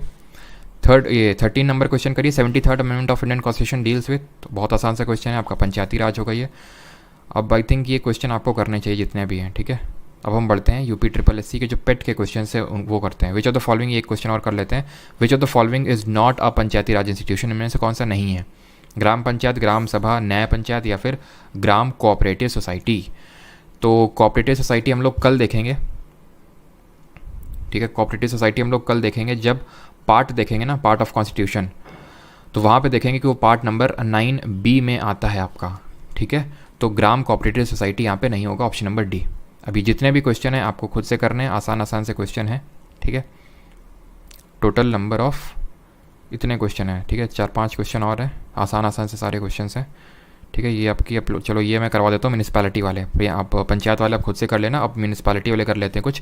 Provisions regarding municipalities and panchayat was made in the Indian constitution in which year, तो प्रोविजंस कब बनाए गए थे म्यूनिसिपैलिटी और पंचायत को लेके, तो ये बनाए गए थे आपके 1993 में, ऑप्शन नंबर बी इंप्लीमेंट हुए थे। 1992 में एक्ट आया था और 1993 में ये एनफोर्स किया गया था। Power, authority and responsibility of municipality are listed in which one of the following schedules of constitution, तो कौन से शेड्यूल में? 9th, 10th, 11th या फिर 12th। सही आंसर क्या होगा? सही आंसर होगा यहाँ पे म्यूनिसिपैलिटी से डील करता है आपका 12th। 9th किससे डील करता है, इसको किस अमेंडमेंट से जोड़ा गया था? ये बात करता है लैंड रिफॉर्म से या फिर एबॉलिशन ऑफ ज़मींदारी से, and that was added through first constitutional amendment जो कि हुआ था आपका 1951 में। 10th की अगर बात करें तो 10th आपका किससे बात करता है? डिफेक्शन से बात करता है, और इसको जोड़ा गया था आपका 52nd कॉन्स्टिट्यूशनल अमेंडमेंट से। 11th पंचायत से डील करता है 73rd अमेंडमेंट, और 12th आपका डील करता है municipalities 74th amendment. When was the first municipal corporation in India setup, पहला म्यूनिसिपल कॉर्पोरेशन कब सेटअप हुआ था? बॉम्बे, मतलब कहाँ पे हुआ था? बॉम्बे, कलकत्ता, दिल्ली या फिर मद्रास। तो जो पहला वाला हुआ था वो मद्रास में हुआ था इन द ईयर 1688, 1688 में हुआ था। इसके बाद बॉम्बे और कलकत्ता में एक साथ हुआ था 1726 यानी 1726 में। तो पहला म्यूनिसिपल कॉर्पोरेशन मद्रास 1688 और फिर बॉम्बे और कलकत्ता इन 1726। A college student desires to get elected in the municipal council of his city. The validity of his nomination would depend on the important condition among others that. तो अगर किसी एक कॉलेज का छात्र उसे अपने शहर की नगर परिषद के लिए निर्वाचित होने की इच्छा है तो उनके नामांकन की वैधता अन्य बातों के अलावा इस महत्वपूर्ण शर्त पर निर्भर करेगी कि किस बात पे? कि obtains permission from principal of his college? नहीं। Is a member of political party? बिल्कुल नहीं। हिज, उसका नाम होना चाहिए वोटर लिस्ट में, बस। मतलब बस नहीं, मतलब जो सारी चीज़ों के अलावा इनमें से कौन सी इंपॉर्टेंट चीज़ है, तो ये है कि वोटर लिस्ट में नाम होना चाहिए। 74th amendment act of 1993 mentions of composition of NDC, state finance commission, Kaveri water authority या फिर म्यूनिसिपैलिटी। तो बहुत आसान सा है, म्यूनिसिपैलिटी। और ये क्वेश्चन हो गया आपके ख़त्म। अब यहाँ पे हम बढ़ते हैं यूपी ट्रिपल एस सी पेट के क्वेश्चन से, उनको थोड़ा सा अटैम्प्ट करते हैं, देखते हैं कि आप लोगों ने जो पढ़ा है वो कैसा पढ़ा है, क्वेश्चन आप कर पाते हैं कि नहीं कर पाते हैं, वो देखते हैं। ठीक, चलो तो ये एक सेकेंड रुको, चलिए तो क्वेश्चन जरा अटैम्प्ट करिए। पहला क्वेश्चन है, ठीक है, पहला क्वेश्चन है आपका ये, which who among the following has the right to set up a high court in any UT? जल्दी से बताइए।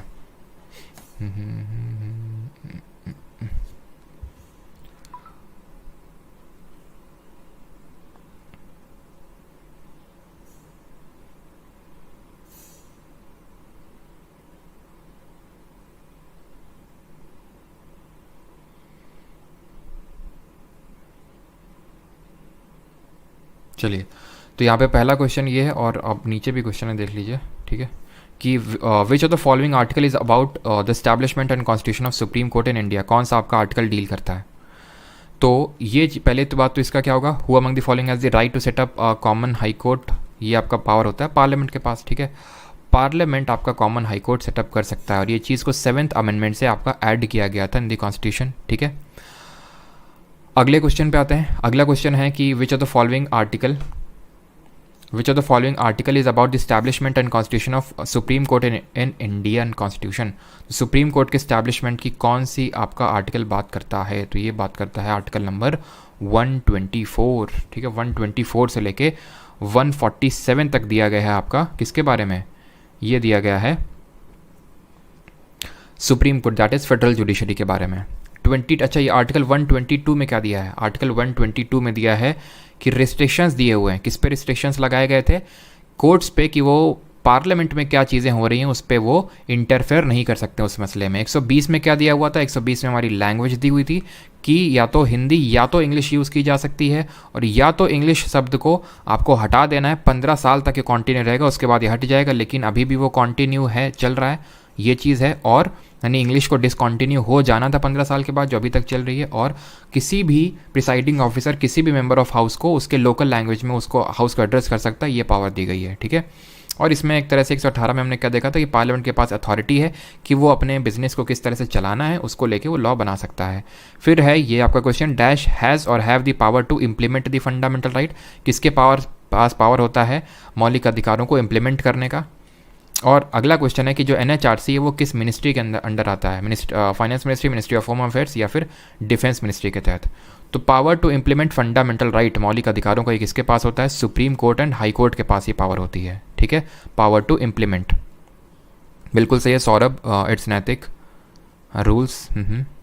चलिए, तो यहाँ पे सुप्रीम कोर्ट और हाई कोर्ट के पास ये पावर होती है कि वो फंडामेंटल राइट्स को इम्प्लीमेंट कर सकते हैं, या फिर कैसे इम्प्लीमेंट करते हैं, उनको वो पावर दिया है अंडर आर्टिकल 32 के तहत सुप्रीम कोर्ट को ये पावर मिला है, और आर्टिकल 226 के तहत ही हाई कोर्ट का पावर मिला है, जिसको हम रिट जुरिसडिक्शन ऑफ कोर्ट्स भी बोलते हैं। जो NHRC वो किसके अंडर में आती हैं, तो NHRC आपकी आती हैं मिनिस्ट्री ऑफ होम अफेयर्स के अंडर में। NHRC हमने कल देखा था कि ये एक आपकी किस तरह की बॉडी है, स्टैट्यूटरी बॉडी है, ठीक है, स्टैट्यूटरी है, और ये मिनिस्ट्री ऑफ होम अफेयर्स के अंडर आती है। अब इसी तरह हमने देखा था CVC भी आपकी एक स्टैट्यूटरी बॉडी है, ये किसके अंडर आती है, कोई बताएगा ये किसके अंडर में आती है, CVC सेंट्रल विजिलेंस कमीशन। तो ये ध्यान रखना, नो मिनिस्ट्री, किसी भी मिनिस्ट्री के अंडर ही में नहीं आती है ये। जो CBI है वो आपकी भले काम करती है मिनिस्ट्री ऑफ पर्सनल, ठीक है, मिनिस्ट्री ऑफ जो पर्सनल है वो उसके अंडर में काम करती है, बट CVC किसी मिनिस्ट्री के तहत नहीं आती, डायरेक्टली रिस्पॉन्सिबल है पार्लियामेंट को, ये चीज़ याद रखना। CVC is directly responsible to parliament, ठीक, तो किसी को भी रिस्पॉन्सिबल नहीं है। फिर यहाँ पे आई थिंक क्वेश्चन नहीं है पॉलिटी से, रुकिए ज़रा, पॉलिटी का क्वेश्चन ढूंढते हैं।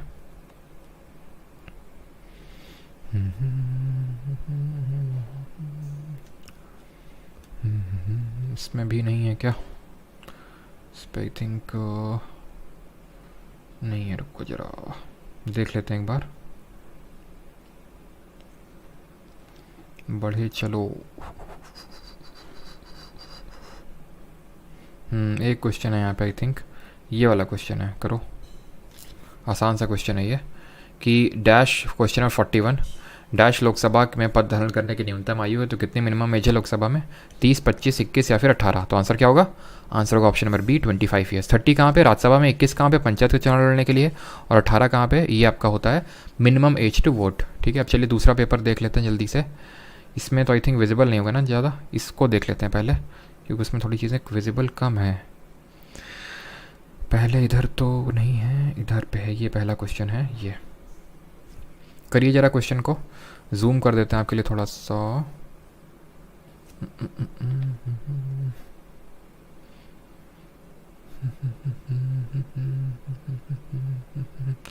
देखो इसको करो, DPSP फॉर इंडियन कॉन्स्टिट्यूशन, क्या हो गया, क्यों नहीं रहा, DPSP for Indian constitution was inspired by which of the following constitution. तो कहाँ से DPSP हमारा इंस्पायर्ड था, बहुत आसान सा क्वेश्चन है, Ireland, part number 4, article 36 to 51, ठीक है। तो आयरलैंड से इंस्पायर्ड, आयरलैंड से और क्या क्या हमने ये चीज़ें ली हैं, तो आयरलैंड से हमने कैसे चीज़ें याद करी थी, आयरलैंड हमने इस तरह से याद किया था, R को निकालिए, E को निकालिए, D को निकालिए। तो रेड को निकालना था आपको, R बात कर रहा था राज्यसभा नहीं कि राज्यसभा में जो प्रेसिडेंट नॉमिनेट करता है 12 मेंबर्स को, E से था इलेक्शन ऑफ प्रेसिडेंट, और D से था हमारा DPSP। तो 3 चीज़ें हमने ली हैं आयरलैंड से, जो कि हमने रेड से याद करी थी। Article number 19 of the Indian constitution includes which right, यानी भारतीय संविधान के अनुच्छेद 19 में से कौन सा अधिकार शामिल है, राइट टू कॉन्स्टिट्यूशनल रेमेडीज़। तो ये कौन से आर्टिकल में, आर्टिकल नंबर 32 है ये, जो राइट टू कॉन्स्टिट्यूशनल रेमेडीज़ बात करता है, जो कि सुप्रीम कोर्ट को पावर देता है रिट को इशू करने की। और ये अच्छा बताइए कि किसने इस आर्टिकल को heart and soul of Indian constitution बोला था, right to freedom of speech and expression, इसका सही आंसर होगा।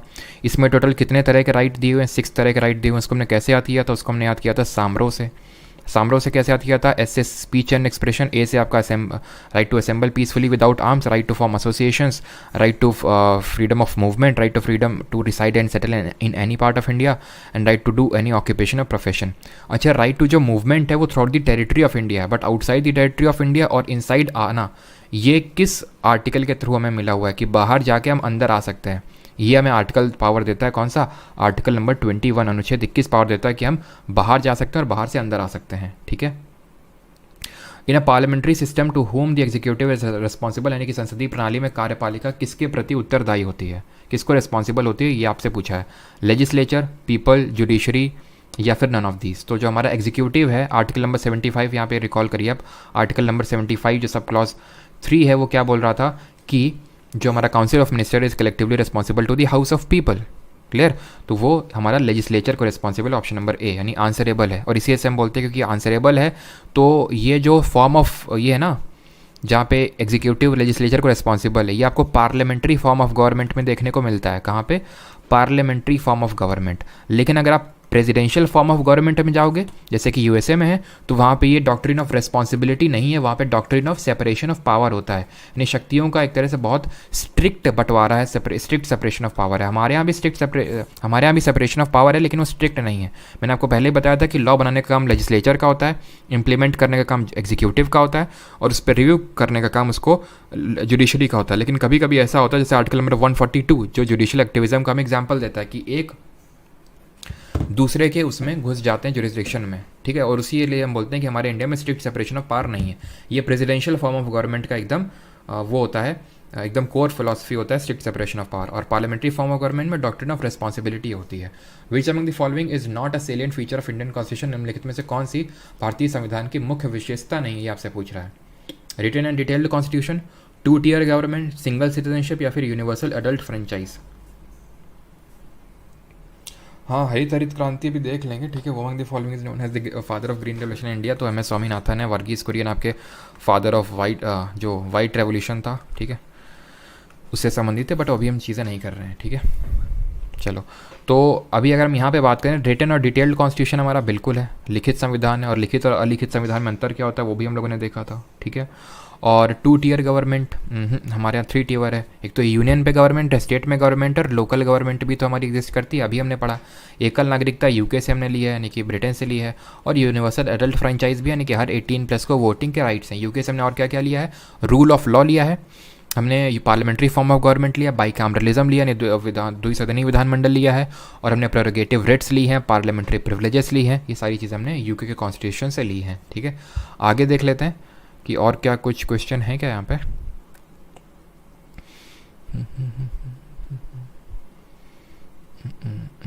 इस क्वेश्चन को करिए जरा, बहुत टफ क्वेश्चन है। देखिए कि भारत की पंचायती राज व्यवस्था में कितने स्तर हैं? How many tiers are there in the Panchayati Raj system of India?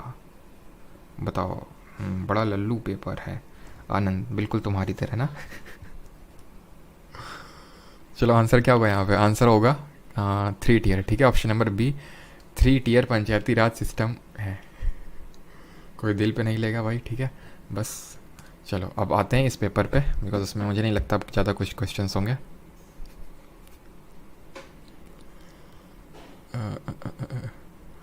तो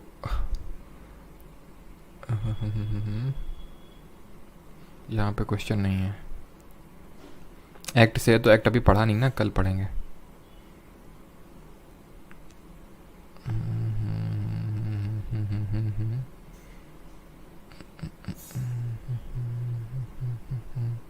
सिक्सटीन्थ नंबर क्वेश्चन करिए। ये जूम क्यों नहीं हो रहा है पता नहीं। ये मैं पढ़ देता हूँ। विच among the following article is for protection of interest of minorities? बताइए।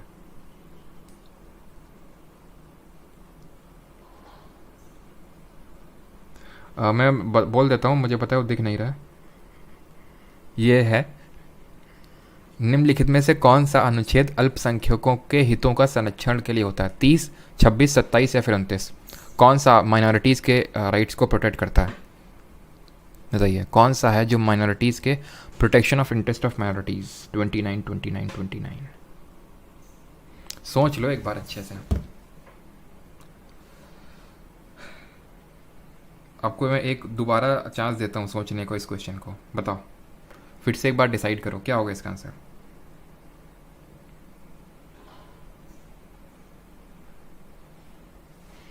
थर्टी, 26, 27 और 29। तो भाई 27 तो सभी ने एलिमिनेट कर दिया होगा। 27 बात करता है कि धर्म के नाम पे टैक्स नहीं लगाया जा सकता, रिलीजियस टैक्स। 26 क्या है, जो रिलीजियस डिनोमिनेशंस हैं, ठीक है, जो डिनोमिनेशंस हैं उनको ये राइट है कि वो अपने रिलीजियस अफेयर्स को मैनेज कर सकते हैं। 27 में किसकी बात है, रिलीजियस अफेयर्स की बात है। और इसका सही आंसर होगा protection of interest of minorities 29, कि any one having distinct language culture have the right to protect the same. और इसी में ये लिखा हुआ है कि कोई भी अपनी लैंग्वेज पे अपने बच्चे को एजुकेशन प्रोवाइड कर सकता है। क्लियर है, मतलब अपने चिल्ड्रन को इम्पार्ट कर सकता है। और ये चीज़ें भी लिखी हुई हैं, आपका आर्टिकल 30 में लिखा हुआ है, ठीक है। आर्टिकल 30 जो बात करता है कि किसी को भी ये पावर है कि वो एक एजुकेशनल इंस्टीट्यूशन बना सकता है और उसको एडमिनिस्टर कर सकता है अपने जैसे उसको करना है, वो आर्टिकल 30 में लिखा हुआ है। और 29 में क्या लिखा हुआ है कि एनी सेक्शन ऑफ सिटीजन। एक चीज़ ये हम लोगों ने देखी थी कि 29 एनी सेक्शन ऑफ सिटीजन है, किसी को भी, सबको ये पावर है। ये सिर्फ और सिर्फ माइनॉरिटीज़ को है आर्टिकल 30 वाला। वैसे तो सही आंसर इसका आर्टिकल 29 ही होगा, ठीक है।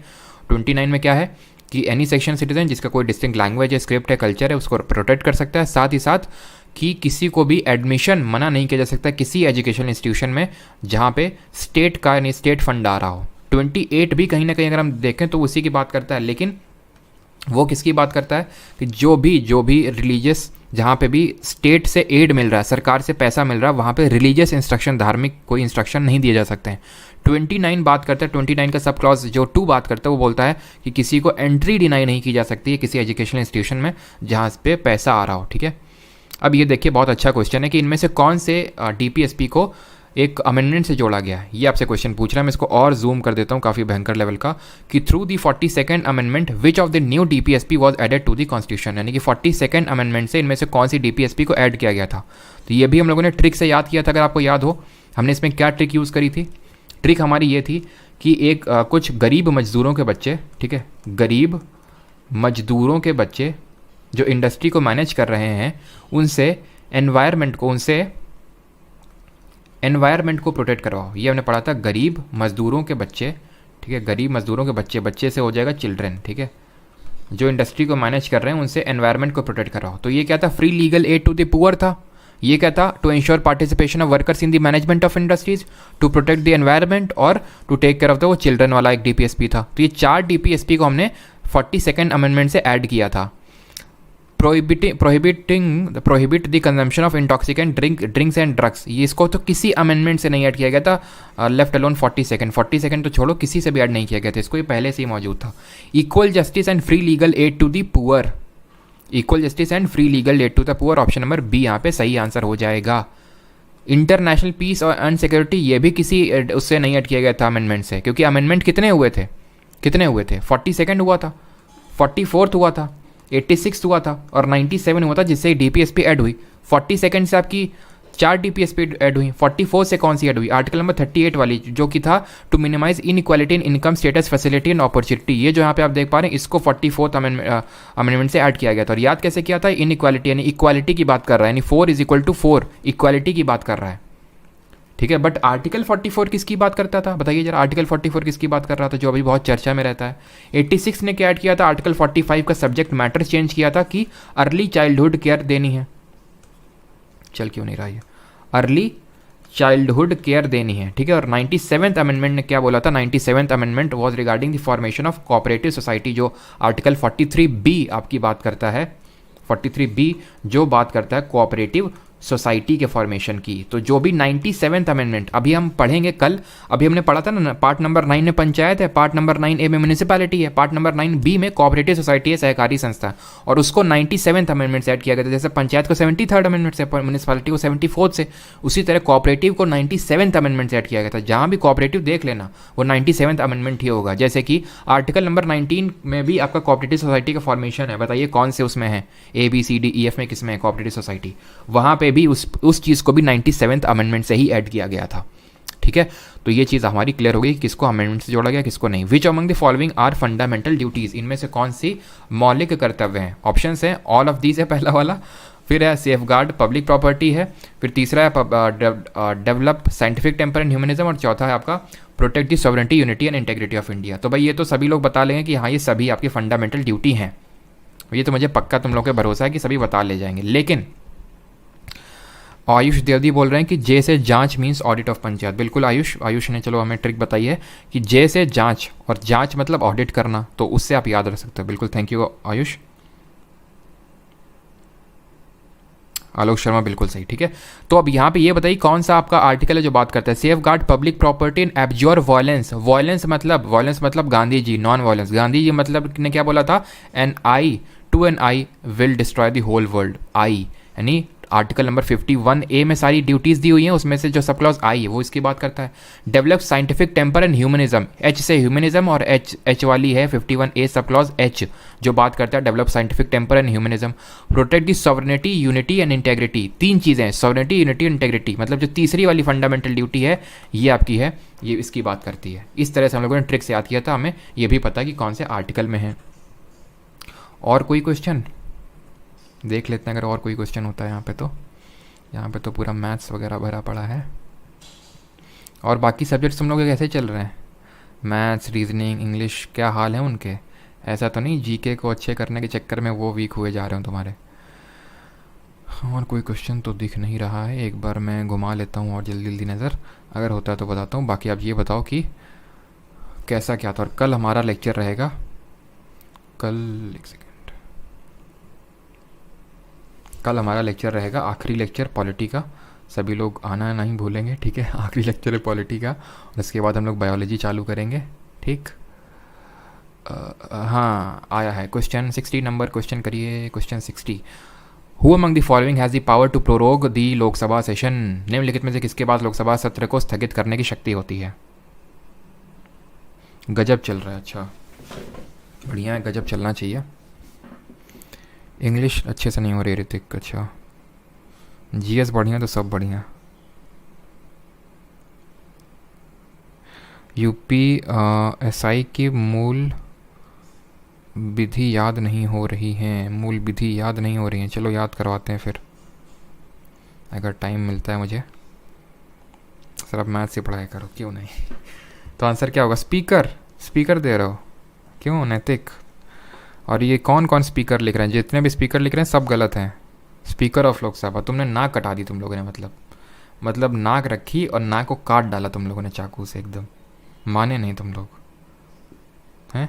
मतलब ज़्यादातर लोग तो सही आंसर दे रहे हैं। याद करो मैंने क्या बताया था, सिर्फ एक चीज़ है लोकसभा स्पीकर के हाथ में, वो भी तुमसे याद नहीं हुआ, एडजर्नमेंट।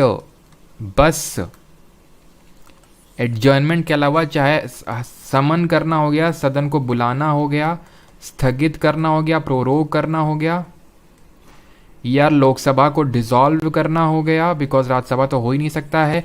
ये तीनों काम, सारे काम कौन करेगा? देश का राष्ट्रपति करेगा, हैं?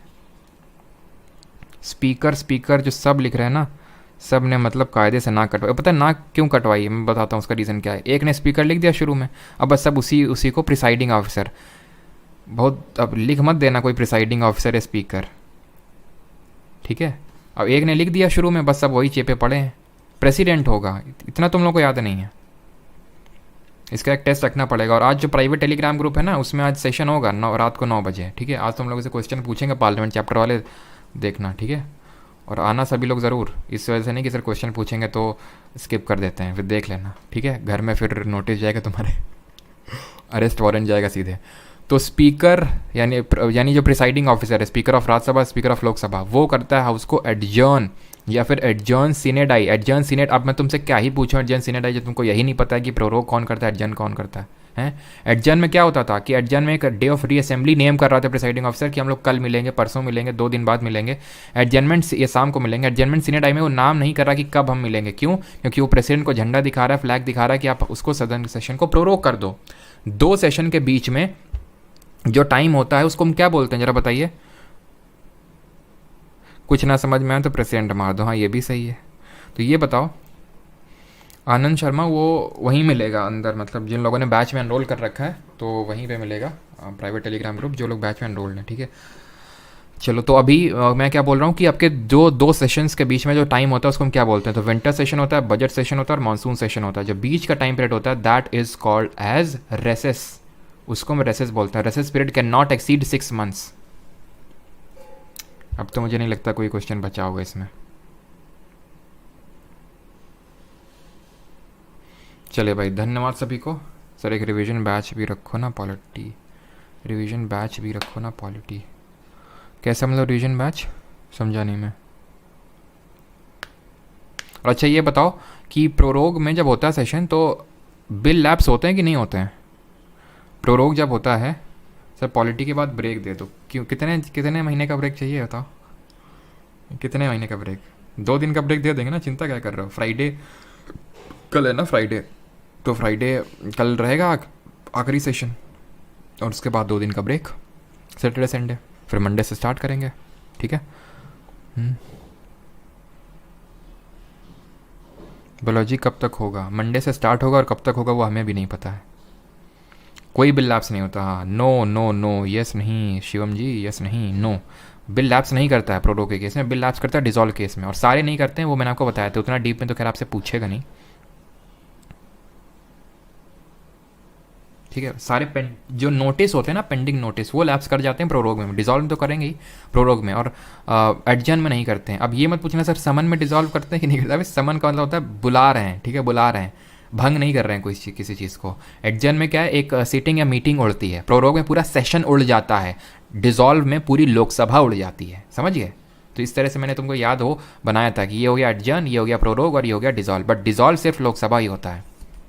ठीक है। चलिए, थैंक यू सभी को। मिलते हैं कल शाम को। क्लास आज नहीं होगी बिकॉज आप लोग ब्रेक ब्रेक ब्रेक ब्रेक चिल्ला रहे हैं, इसलिए आज शाम को 1 दिन का ब्रेक ले लो। क्योंकि सैटरडे संडे मैंने बोल दिया कि निट्टो वाला जो सीरीज़ है वो सबको, मतलब सबको इन दी सेंस जो PYQ सेशन में जो रेगुलर स्टूडेंट हैं उनको निट्टो में भी रेगुलर होना है, ये मैंने बोल रखा है आपको। तो इसी वजह से, क्योंकि 7 दिन हो जाती है क्लास, तो इसलिए 1 दिन का ब्रेक ले लो बीच में आज के लिए। ठीक है।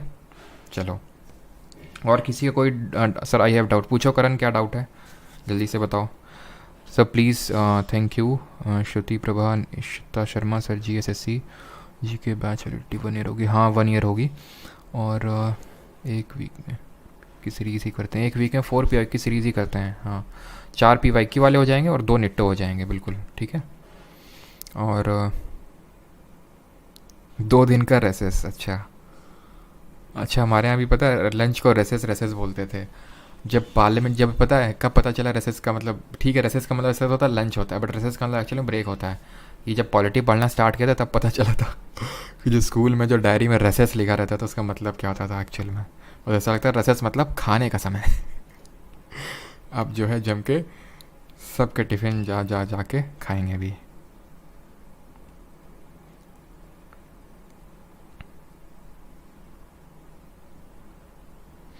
Snehal Malik, you are great. अच्छा, क्या शादी? एस्पिरेंट गौरव, क्या लिख रहे हैं आप? अरे भाई, आई हैव अ डाउट लिख रहे हो, उसकी जगह डाउट लिख दिया करो। अब मैं तुम्हारा वेट करूँ पहले 5 मिनट, तो मैं तुम्हें बोलूँगा हाँ पूछिए आपका क्या डाउट है, तब आप डाउट पूछोगे। डाउट लिख दिया करो तो मैं देख के वो कर दिया करूँ।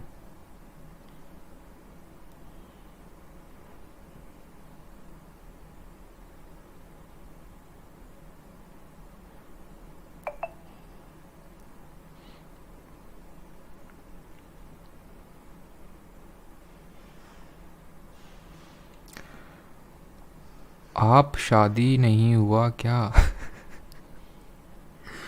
अच्छा, तो ये क्वेश्चन पूछने के लिए रोक रखे थे क्यों गौरव? हम्म? अब किसी कोई डाउट आउट कुछ नहीं है? बस is Lucent enough for mains also.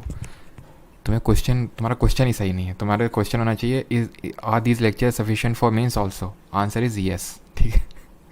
तो क्वेश्चन भी हमारा, आंसर भी हमारा।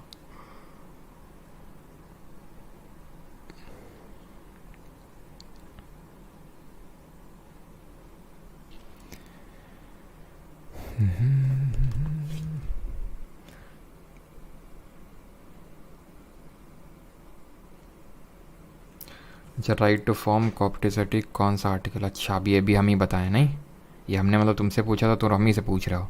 Article number 19(1).